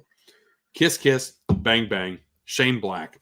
Christmassy all over. Even this picture of Michelle Monaghan has Christmassy stuff in the background. Sex, murder, mystery. Welcome to the party. I liked this a lot more in my 20s than I do in my 30s. I will say that. Ken gave it a 3. What did Ken say? Is Ken's review down here? I don't want to. Ken's review isn't down here. We'll never know what Ken has to say. Here's what I had to say. It's been over a decade since I checked this out. And for me, this has not aged as well as I was hoping. I'm not even talking about the homophobic dialogue, which also hasn't aged well. But the plot really isn't super compelling, and the fourth wall breaking absolutely drove me nuts. Yes, I think it's more of a crutch now than I did when I was in my 20s. But the performance by RDJ, Val Kilmer, and Michelle Monaghan are strong, and having a movie be this dark while still bringing laughs to the table is a hard balancing act to pull off. If you're in the mood for a different kind of film to throw on this December, maybe consider giving this one a shot, because the Christmas vibes throughout this film are flowing. A Shane Black specialty. 3.5 out of 5. Yes. Really enjoyed Val Kilmer's performance in this movie. RDJ is doing RGJ things. He's got a shtick, but he's good at that shtick. If you don't know what the Spirit of Christmas is going on now, this was the short that kind of started South Park. Trey Parker, Matt Stone. There are 2 different versions of Spirit of Christmas. The first one was made in 1992. And did I write a review for this? I did. I don't know why it's taken me so long to watch this, but it is fascinating to watch the origins of South Park. It's also bizarre to go back and see the, I learned something today era of South Park, where they were trying to parody Peanuts in the dirtiest way possible. 3.5 out of 5. P.S. It's also weird to hear Cartman referred to as Kenny in this. P.P.S. Having baby bearded Jesus in here was pretty entertaining. There is another version of Spirit of Christmas that Trey Parker, Matt Stone kind of redid this and expanded on it. And that's the version that got handed around Hollywood. And that's why South Park is even made in the first place. But I'll talk about that a little bit later. Next up, we have Hawkeye. Again, do I have the Steelbook close? It's in the stack. I can't see it, though. Actually, I do see it. I lie. It's right here. Hawkeye. This is the complete first season. I adored this show. I had such a fun time with Hawkeye. Love having it in physical media. I cannot wait to watch it in 4K. It's 6 episodes. It's 3 hours. It's going to go by so smooth, just watching it all in one sitting. Can't wait to do so. This holiday season, the best gifts come with a bow. Get it? You get it? Like a bow and arrow bow. My Killer Podcast. Mel gave it a 3 out of 5. Look at that. Down here. This was a nice piece of Marvel entertainment that went down very easy. The 6-episode run made it so that the series never felt like it was dragging. Haley Steinfeld as Kate Bishop was great, and I can't wait to see her pop back up into the MCU in a larger role. I don't think she has yet, right? There were also a couple of fun surprises that popped up in here that I didn't see coming, but love to see happen. But the real star of the show here is Jeremy Renner. He finally gets a chance to sink his teeth into this character, and seeing where his character started off in Thor to now has been a full arc that if this was the last we've seen of Clint Barton, I would be happy with it. 3.5 out of 5. Disney Plus. It's also on 4K from Disney Now. If you haven't seen it, I liked it. Anna and the Apocalypse, a very, very unique holiday film. Oh, the weather outside is frightful. Jesus Christ. Okay, that's not great. Let's see what other people had to say. Bob loves this. 5 out of 5 from Mr. Bob. Mr. Bob's Blu-rays. Okay, my review here. Mixing together a zombie flick with a musical sounds like a fun time, but sprinkling in Christmas elements is damn near ingenious. And while I was enthralled for a good portion of Anna and the Apocalypse, I have to say that the musical portions made the turn from joyful to monotonous, and I just wished that songs would stop. It's too bad this happens because the actors in this are all enjoyable and the story is strong throughout, except for the boss battle towards the end. If you are looking for something unique this holiday season, give it a shot. 3.5 out of 5. Again, I don't think I need to say anything other than what I just said. It's different. If you want different and you like musicals and you like zombies, Give Anna in the Apocalypse an absolute shot, man. You better wrap this up before that damn elf gets lost again. He's not going to get lost. Right now, today I put him in the coffee pot, so I know where he is. The girls were like moving him around inside the coffee pot. It was great. I don't know where I'm going to put him tomorrow. I need to think about it. Okay, don't remind me. I've got 25 more movies to talk about. Okay, now we're getting into the heavy hitters. We got a Home Alone that I like. Home Alone 3. I don't hear a lot of love about Home Alone 3. I think I watched it at just the perfect time. I was in my Home Alone love. It was weird not having Macaulay Culkin in the lead, but it didn't bother me too much. There's a new kid on the block. There absolutely is. A little baby ScarJo is in this movie as his sister, which is pretty entertaining. There's now 4 bad guys instead of 2. This is on Disney Plus if you want to watch it. A lot of 1s, a lot of 2s. I'm the highest at 3.5. Second highest. There's Michael Bennett has it at 4. I've ranked this twice now. I've watched this twice since 2017. After watching the abortion that was Home Sweet Home Alone, my girls wanted to watch another Home Alone movie that they had not seen before. I was 8 when this came out, and I absolutely loved it. So I popped it on, and yeah, this is still a great Home Alone movie. That might have to do with the script being written by John Hughes and his surprisingly masochistic sense of humor. I'm right there with him. Seeing adults get completely wrecked by a kid's booby traps will always be funny to me. 3.5 out of 5. P.S. As a kid, I always wanted the realistic-looking bubble gun that's in the end of this movie. As a parent, I'm glad that it's not made to look more that realistic anymore. And then the first time I saw it since 2017, cute kids hurting grown-ups might be a soft spot of mine that I haven't realized before because Home Alone 3 is great and proves that you don't need Kevin McAllister to continue the franchise. There are 4 baddies this time around, but it still didn't seem outlandish. And they all can't catch a little kid. Plus, seeing a teenage ScarJo in this was a very nice cherry on top. 3.5 out of 5. I stand by that. Here is the second done Spirit of Christmas. The first one is 1992. This one is 1995. None of my friends have watched this. I want to say it's free on YouTube. I don't want to play the trailer. That will definitely not be great. From what I've heard, this short made the rounds around Hollywood VHS tape trade circuit, and that's how South Park was made. A lot of the fundamentals that made this show a success are in this 5-minute short. Watching this right after seeing their original short of the same name, it's crazy how much of an improvement it is on just about every level. It's Trey Parker and Matt Stone kind of drilling down into some things, giving things a little bit more time to simmer. And even though it's only 5 minutes, it does seem like a very shortened down South Park episode. We talked about Jack Frost 2 very early on today. That was very low on my list. I really enjoy the first Jack Frost, though. I think it's a very, very fun time. He's chilling and killing. All right. Actually, what other people say? Jeff gave it a 2.5. Parker gave it a 4. Bob only gave it a 3. That's all that I see on here. What did I think?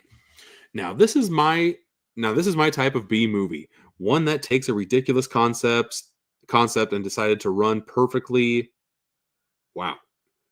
One that takes a ridiculous concept and decided to run perfectly blended comedy, horror, and drama. To me, this is the same camp as Killer Clowns from Outer Space. And these are the types of hidden gems I love watching. They don't pop up too often, but when they do, it's the best feeling in the world. 3.5 out of 5. If I remember correctly, Jack Frost is kind of horny in this. I want to say he has sex as a snowman with Shannon Elizabeth. And she's in this. That sounds familiar to me. If that sounds like a good time to you, go check it out on Amazon Prime, eh? Next up, a movie that should not have worked at all, but I thought was pretty dang solid. A Christmas Story Christmas. There is a Christmas Story 2 that I will never watch because I've heard nothing but terrible things about it. But this one, starring Ralphie again. Ralphie comes home. I thought it was great. Bob gave it a 3. Tony from Basement Blues gave it a 2.5 out of 5. Parker gave it a 1.5. He absolutely hated it. I liked its charm, folks. I was not expecting this straight-to-streaming sequel to be as good as it ended up being. It both retells elements from the first movie without laying the nostalgia too thick, and adds some nice follow-ups on characters that seem realistic to their original character arcs. Having a lot of the old cast reprise their roles in this doesn't hurt matters either. Seeing those child actors all grown up is a Christmas trip that I enjoyed going to. Now go see it before HBO Max takes it back for a tax write-off, because if you are a fan of the first, you will get a kick out of this. 3.5 out of 5. Yeah. Thank God that Warner Brothers released this on physical media. It's only a DVD. They didn't even do a fucking Blu-ray. But at least it's on here physically, so it doesn't get erased from history, for sure. Next up, A Garfield Christmas, an absolute classic from 1987. Here are my thoughts on A Garfield Christmas. The first time I watched this was last year with my family. I have multiple friends who watch this every year growing up. Now I'm going to watch this every year because my kids love it. Who would have thought that Hating Mondays would be so multi-generational? 3.5 out of 5. This movie's great. Or this short is great. I want to say it's only 24 minutes. If you haven't seen A Garfield Christmas, this is not streaming anywhere. I want to say it is on streaming for free on YouTube. If you go to the right places. If you go to the right places, it's on there for sure. Next up, we are in the top 20 now, folks. Boom. Boom, boom, boom, boom, boom, boom, boom, boom. Heavy hitter time. Batman Returns is a Christmas movie, and if you don't think it's a Christmas movie, that's because you have not watched it in a very long time. Penguin describing how he will use his flippers to satisfy a woman will be etched in my nightmares forever. 3.5 out of 5. Did not talk about any sort of Christmassy vibes from this movie, but there are all over it. Very dark movie, very un-Batman-esque, and that's what I kind of love about Batman Returns. Next up, finally got a 4-star rated movie. Krampus! Love me some Krampus. You don't want to be on his list, okay? It brings back some Gremlins vibes, with also some more horror elements than Gremlins brought to the table. Ken gave Krampus a 3.5. Parker gave it a 4. Eric Zipper gave it a 3. I love me a good holiday horror film, and Krampus is as close to a spiritual successor to Gremlins that we are going to get until they ultimately reboot that franchise. The first third sets up some great characters. The second third drags a lot and starts to lull you into submission a bit. But damn, does that last third kick all sorts of ass, and the ending sticks the ending pitch perfectly.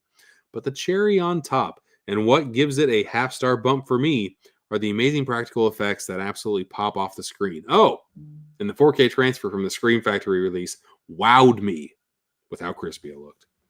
A 4 out of 5. If you haven't seen Krampus, 100% recommend it. Also recommend Violent Night. I thought this was a little bit more Christmassy than Krampus. I gave it a 3.5. But having jolly old John Wick do some kick-ass action is just a fun time. You better watch out. Jesus. What'd everybody else think of this? We got Jeff with a 3, Parker with a 2, Eric with a 3, David Chen from the Slash Filmcast, or I guess just Filmcast, 3.5 out of 5. Jolly old John Wick. That's all I have to say. P.S. If they wanted to make an R-rated Home Alone movie, I would not be mad at that at all. Yes. Absolutely. I'm going through the more well-known ones. Is that weird? Should I talk more about these movies? Home Alone 2, I grew up with and watched more than I did Home Alone, the original, as a kid. We had this one on VHS. We did not have the first one on VHS for some weird reason. So I have a soft spot in my heart for Home Alone 2, Lost in New York. He's up past his bedtime in the city that never sleeps. I like that tagline. My God. Ken loves this. Ken gave it a 5 out of 5. Parker gave it a 4.5 out of 5. Master Chaos gave it a 3 out of 5. I'm somewhere in the middle. I gave it a 3.5 out of 5. I've seen the sequel more than the original growing up, but watching them both back to back shows me that this falls under the typical sequel tropes of trying to outdo the original by making everything bigger. Instead of a house, it's now all of New York City. Instead of micro machines and being tarred and feathered, Kevin is now hurting the sticky bandits with electrocution and lighting ropes on fire, making his victims fall 3 stories. But while this movie is worse than the original, it's not by much. The hotel staff introduce a bunch of fun new characters, and with Kevin's traps becoming more sadistic, it does bring out the slapstick pratfalls out even more. The Brit gag with Daniel Stern being pummeled is my favorite. Also, if I received a Talk Boy for Christmas now, I would still be excited. That thing's awesome. 3.5 out of 5.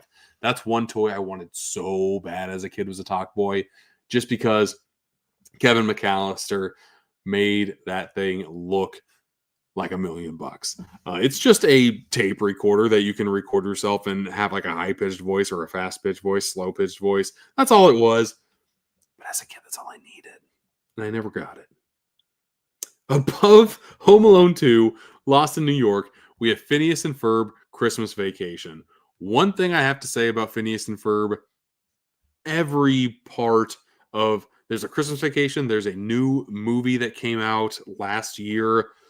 There's so much heart with Phineas and Ferb, and that's what I love about that show so much.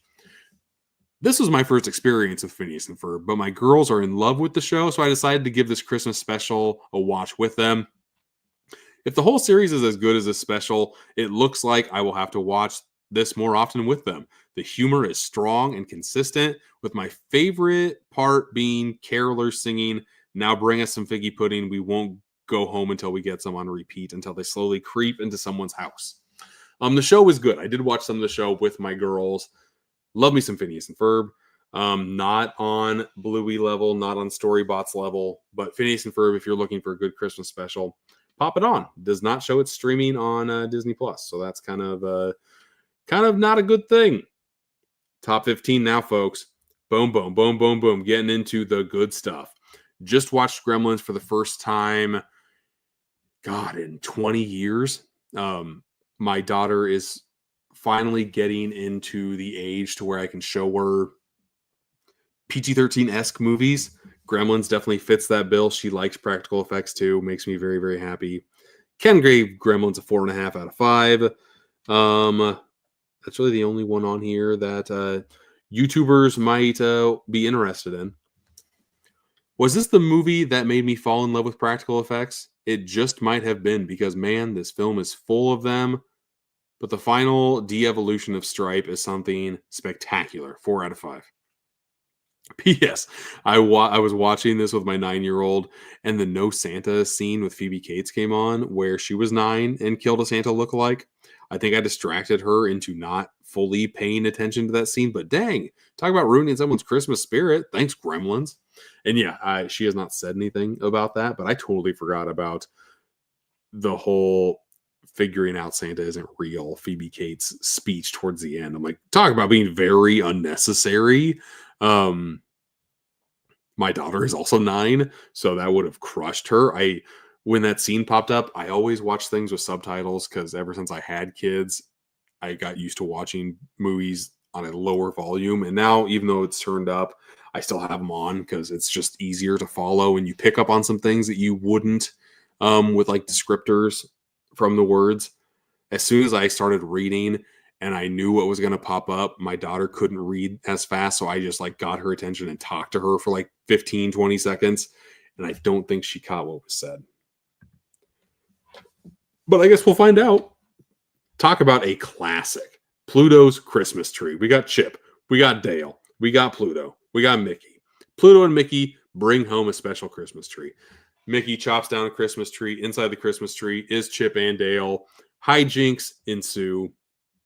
Good stuff. This short is great and pretty much sums up the warm feels that Christmas nostalgically pumps into my veins every year. 50s Mickey animation design is a bit on the wonky side, but Pluto versus Chip and Dale just works so well. Not sure if Tom and Jerry came before or after, but someone copied someone else here. 4 out of 5. It's a trope that works so well. the cat and mouse type game, if you will. A bigger person chasing a smaller person, the smaller person kind of egging on the bigger person. Just good stuff. If you have not seen Pluto's Christmas Tree, 1000% recommend this. I can pretty much recommend every single one of these top 15. Mickey's Christmas Carol is no different. Watched this so many times as a kid. We have films by color, 3.5 out of 5. Nobody else has really logged this. Surprising. Seeing Disney characters from the first 50 years of Disney animation act out a Christmas Carol makes this a must-watch for any animation fan. Plus, the Mickey and the Beanstalk Giant as a ghost of Christmas present is just pure perfection.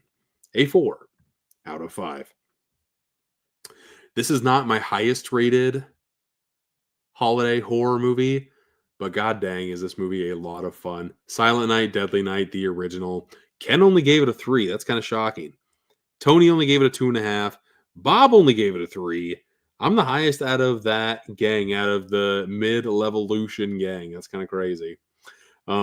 This Christmas season, I decided to watch some holiday horror movies, and wow, am I glad that I chose this one first, because it started things off on a great note. Silent Night, Deadly Night is very disturbing from about 10 minutes in, and had me shocked at how far this movie was already willing to go. Plus, this shock had paid off for the rest of the film that made its intensity mean something plot-wise. This slasher has great scares with inventive kills and comedy that is actually funny, but the sprinkles on top of this slasher are the inventive original songs that will be implanted in my head for multiple Christmases to come. Santa's Watching is on par with Silver Shamrock in the catchiness department, though not for your average viewer. Probably wouldn't recommend popping this in for the whole family at Christmas. Silent Night, Deadly Night will be added to my ever-growing list of Christmas classics that I pop in every year. 4.5 out of 5. Yes, I totally remember that Santa's Watching song. Super, super good. Love it a lot. I recommend Silent Night, Deadly Night like crazy.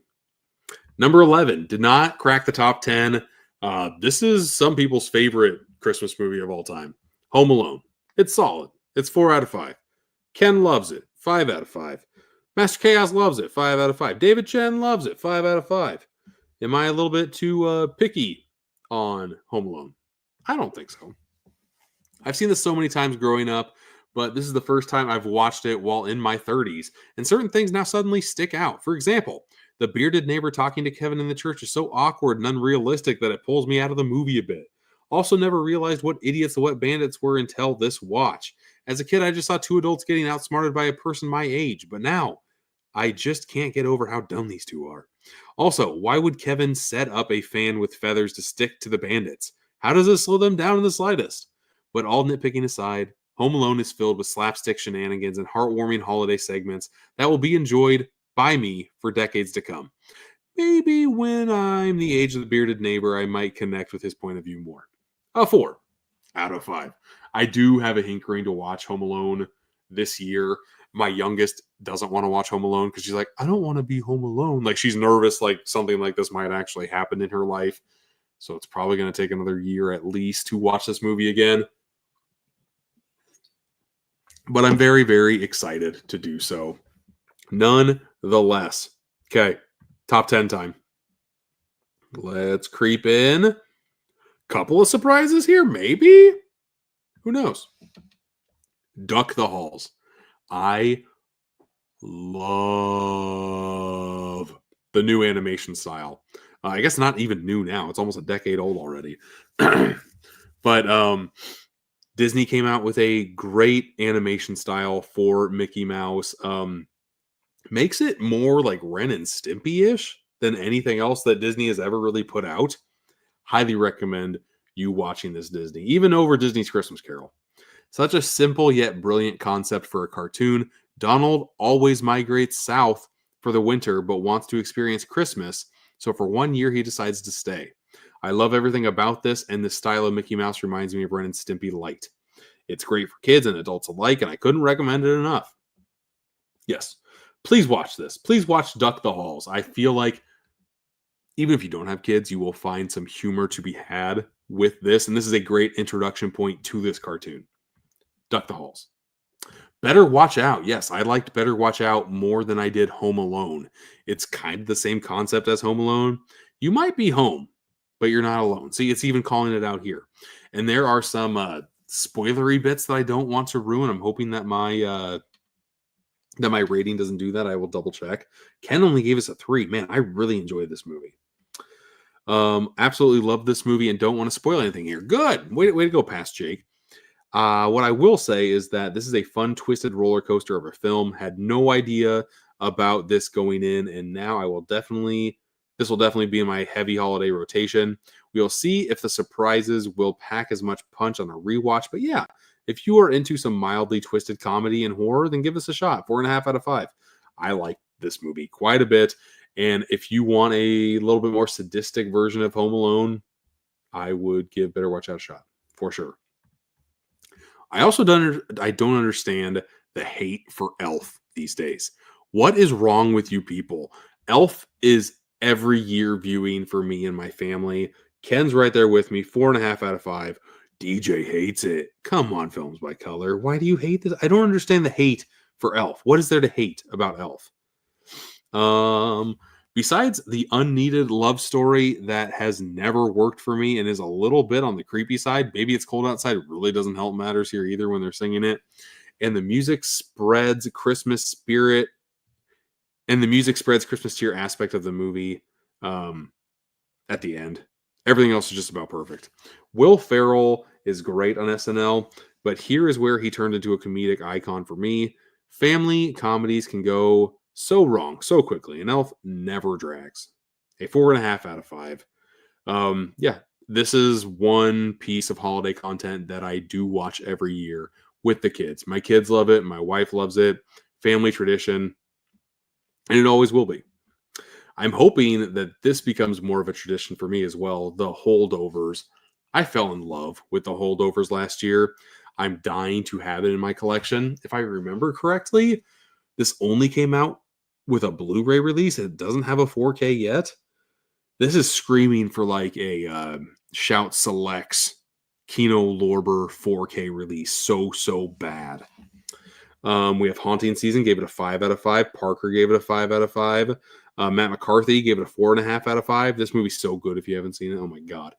It's rare that when you're watching a movie and throughout you can't help but think that this is timeless. This is a timeless classic, but this movie did just that. With equal parts charm and cynicism, The Holdovers bowls you over with 3 main performances that couldn't be far more different perspectives, yet somehow balances out masterfully. Couldn't recommend more, and I'll be rooting hard for Paul Giamatti to win the Oscar this year. He didn't. 4.5 out of 5. Still pisses me off that he didn't. P.S. If I'm being honest, this movie won me over with the 70s studio intro card. That it was oh so nice. That is a cheap ploy that isn't done enough, so I still love it. Tagline for this: discomfort and joy. Also kind of a weak tagline there. Here we go. The Simpsons Christmas special, excuse me.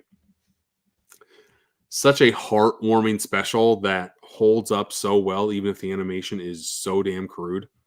Never thought about watching this every year, but I might have to add this to my Christmas rotation after this viewing. The Simpsons was the best back in its early seasons because they acted like your average family. Loved every second of this. 4.5 out of 5. And there's not a lot of seconds to be had. This is just a 30-minute short.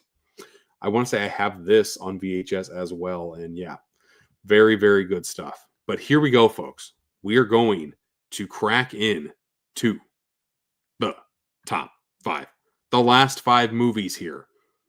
For me, top 5 Christmas movies. Boom. These are some classics. These are some heavy hitters. Number 5, the original Black Christmas. I think I like this movie more than I do Halloween. I think this movie ages like a fine wine, and I don't get sick of it. I can see why this film has been remade 2 times now. Black Christmas leaves you feeling unsettled at numerous points that literally had my skin crawling with suspense. From not cheap pop-up scares, but slow pans that actually pay off with spine-tingling slow pans. This movie came out in 1974, and while it takes a few cues from Psycho, it takes the first-person perspective one step further into the deranged and leaves you feeling on edge, even once the credits roll. 4.5 out of 5. If you've never seen this and you're a horror fan, this is the one that I'm recommending to you, that I would recommend to just about any horror movie buff out there. Black Christmas is a must. And there are a few tropey elements from this movie, but they weren't tropes when this movie was made. I don't know. This movie is just something special. Absolutely special. And it's streaming on Amazon Prime right now. Prime Video, if you want to go check it out. I do think Die Hard is a Christmas movie. If you don't, I think it's because you have not seen it recently enough. There's Christmas all over this. And yes, you could change the Christmas party to a New Year's party, but that's not the point, okay? The party is why they're there, yes. But then you have the ho, ho, ho, I've got a machine gun. You've got the Christmas in Hollis playing in the limo. There are so many. You got Ode to Joy playing in this. There's so many Christmas elements to this movie that make this a quintessential Christmas movie. So people that say that it's not, it kind of makes me upset. 12 terrorists, 1 cop. The odds are against John McClane. That's just the way he likes it, folks. Ooh, ratings. We have Griffin Newman, 5 out of 5. David Chen, 5 out of 5. Master Chaos, 5 out of 5. Parker, 5 out of 5. Everybody Loves Die Hard. Who would have thought? This is the 3rd time that I've seen Die Hard, but the first time that I've watched it in over a decade. All I have to say is that from start to finish, this movie is pure perfection. The script is tight and makes every line of dialogue count and mean something. The acting is top-notch, making a new everyman action hero out of Bruce Willis, while Alan Rickman is equally as delicious of a devious villain. The supporting actors here are all memorable and help add a sense of gravity to the plot. But the action here is where the movie really impresses by using the Nakatomi Plaza as a vertical battlefield. This might be my favorite action movie of all time, and now I'm pumped to watch all the sequels. A 5 out of 5. P.S. This movie is absolutely a Christmas movie, and to me, there's really no argument. From the background to the score to the dialogue, there are numerous Christmas references sprinkled throughout. Abso-freaking-lutely, Past Jake. Abso-freaking-lutely. Number 3, Charlie Brown Christmas. This is one that I've watched ever since I was a kid. It just always hits. It always puts that nostalgic Christmas feeling back into my veins, and I love it. That's what Christmas is all about, Charlie Brown. Ken only gave it a 4. What a monster. Jesus, DJ only gave it 3.5. What is wrong with you? While this, for the umpteenth time, or watch this for the umpteenth time, but this is the first time watch for my 2 girls, and while my 2-year-old was not entertained and decided to play with the toys, my 5-year-old loved every minute of this. And guess what? So did I. Except these children are real crapheads to Charlie Brown. In 2020, this schoolyard bullying would not stand. But everything else in this is pure magic captured in 22 minutes. 4.5 out of 5, even though I gave it a 5 out of 5. No, 4.5 out of 5. Yeah. Movie is pretty good and more Christmassy than Die Hard. I will say it's more Christmassy than Die Hard. Is Die Hard on 4K? I can't remember if Die Hard's on 4K or not. You really liked Better Watch Out. It's sad that the director never blew up after this. I agree. It's kind of weird that movie Better Watch Out isn't talked about enough, because I thought it was so solid, man. It does have a 4K. What does have a 4K? Oh, Black Christmas. Just ordered it and arrived today. Yes, Black Christmas is a solid 4K release. But now for the top 2 Christmas movies. Rudolph the Red-Nosed Reindeer. Pure perfection. Holds up to this day, I think. Pitch perfectly. Not the DJ, Joe. DJ only gave it a 3.5 out of 5. What are you doing, DJ? I haven't fully watched this since I was in elementary school, and wow, was I just bowled over by the magic on screen. This special has that unique and amazing presence that feels like you are watching magic happen on screen. For a movie that is almost 60 years old, it genuinely captures that unspeakable Christmas spirit. The stop motion animation here has a sort of homemade feel to it and reminds me of a kid playing with toys acting out a story. The story is both mean-spirited for a children's special, fuck all them bucks playing reindeer games, you hear me? And bizarre with the misfit toys. I legitimately want a water gun that squirts out jelly. There are a lot of holiday movies out there, but Rudolph the Red-Nosed Reindeer deserves a spot on your Christmas watch list. 5 out of 5. P.S. I watched this with my 6-year-old, cuddled up my left arm, and my 4-year-old smuggled up in my right. This was their first time watching this as well, and it had their attention for its entirety. That hardly ever happens. P.P.S. Donner is a terrible father. Absolutely, absolutely it is.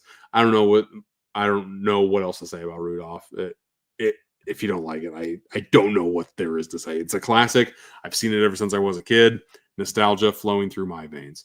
But the top spot has always been How the Grinch Stole Christmas. 26 minutes of pure bliss for me anytime I pop it in. I own it on VHS.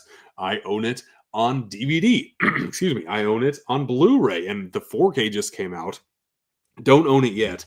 Need to change that pronto. Overly Honest Movie Reviews gave it a 5 out of 5. Tony only gave it a 3. Oh my God, DJ, 2.5. I can't say a bad thing about how the Grinch Stole Christmas. I just absolutely can't. Let's see here. I don't think there's a better made-for-TV cartoon special. I've seen this at least 25 times now, and it never gets old. They turn a Dr. Seuss book and make it even better by giving Max a Looney Tunes expression set by adding some amazing music. I don't like the way this is. Let me read my other review. Another yearly watch of this Christmas classic. Now my favorite part is watching it through my 3-year-old daughter's eyes. She absolutely loved it like I did as a kid, and that warms my heart like you won't believe. This version is now 55 years old, and it's one of a handful of pieces of entertainment that has stayed timeless for me throughout my life. 5 out of 5. Rent it on YouTube. On Amazon, you can get the 4K. Not much else is to be said on How the Grinch Stole Christmas. It's my favorite piece of Christmas entertainment that there has been, that there probably ever will be. I don't see anything ever taking that top spot. But I will say there were some holes in my list. I'm planning on changing that. Some of these I've never seen. Some of these I just haven't seen since 2017. I guess I can take my list off here and go back full screen. I've never seen It's a Wonderful Life. I have the 4K Steelbook. Plan on watching that this year. Also one that I've heard very promising things about, Emmett Otter's Jug Band Christmas. I love me some Muppets, love me some puppetry. Found this at Goodwill for $2.49. This is probably the year that I pop in Emmett Otter's Jug Band Christmas. I've seen Christmas Vacation. I just have not seen it since 2017. This needs to be added to the list. I have the 4K. Stop waiting, Jacob, and watch it already. Never seen White Christmas. This 4K just came out this year. Heard very good things about this movie. There's a documentary on here as well that always gives me an extra push to go and watch the physical media release. There's White Christmas. And Miracle on 34th Street, I've never seen any version of, so I just need to go and do that as well. But those are the movies that I plan on watching this holiday season, along with Silent Night from Ang Lee. I did not add this to the pile, but it's one that I'm going to watch. But that was my list. We've been going close to 2.5 hours now. That was longer than I was expecting, but we had 91 movies to go over, and I kind of soaked in the 10K subscriber thing. That, to me, that's a big deal. To me, I never thought I'd ever get to 10K. So now that I am, I'm still continuing to just see where else this channel can go. And for me, the sky's the limit. For me, I am trying to go as long as I can. I will be on this ride till the wheels fall off. I have a very fun time making content for YouTube, and I'm glad people like what I have to put out. That's always the most rewarding thing to me personally. 10K is pretty cool. It's a great Christmas gift too. But yeah, that has been this live stream. Thank you very much for coming out here, watching it. Hopefully, thank you for everybody who came to watch it live. Thank you for anybody who is listening to it after the live has ended. It's been a pleasure. Let's watch some Christmas movies. And until next time, I'll see you.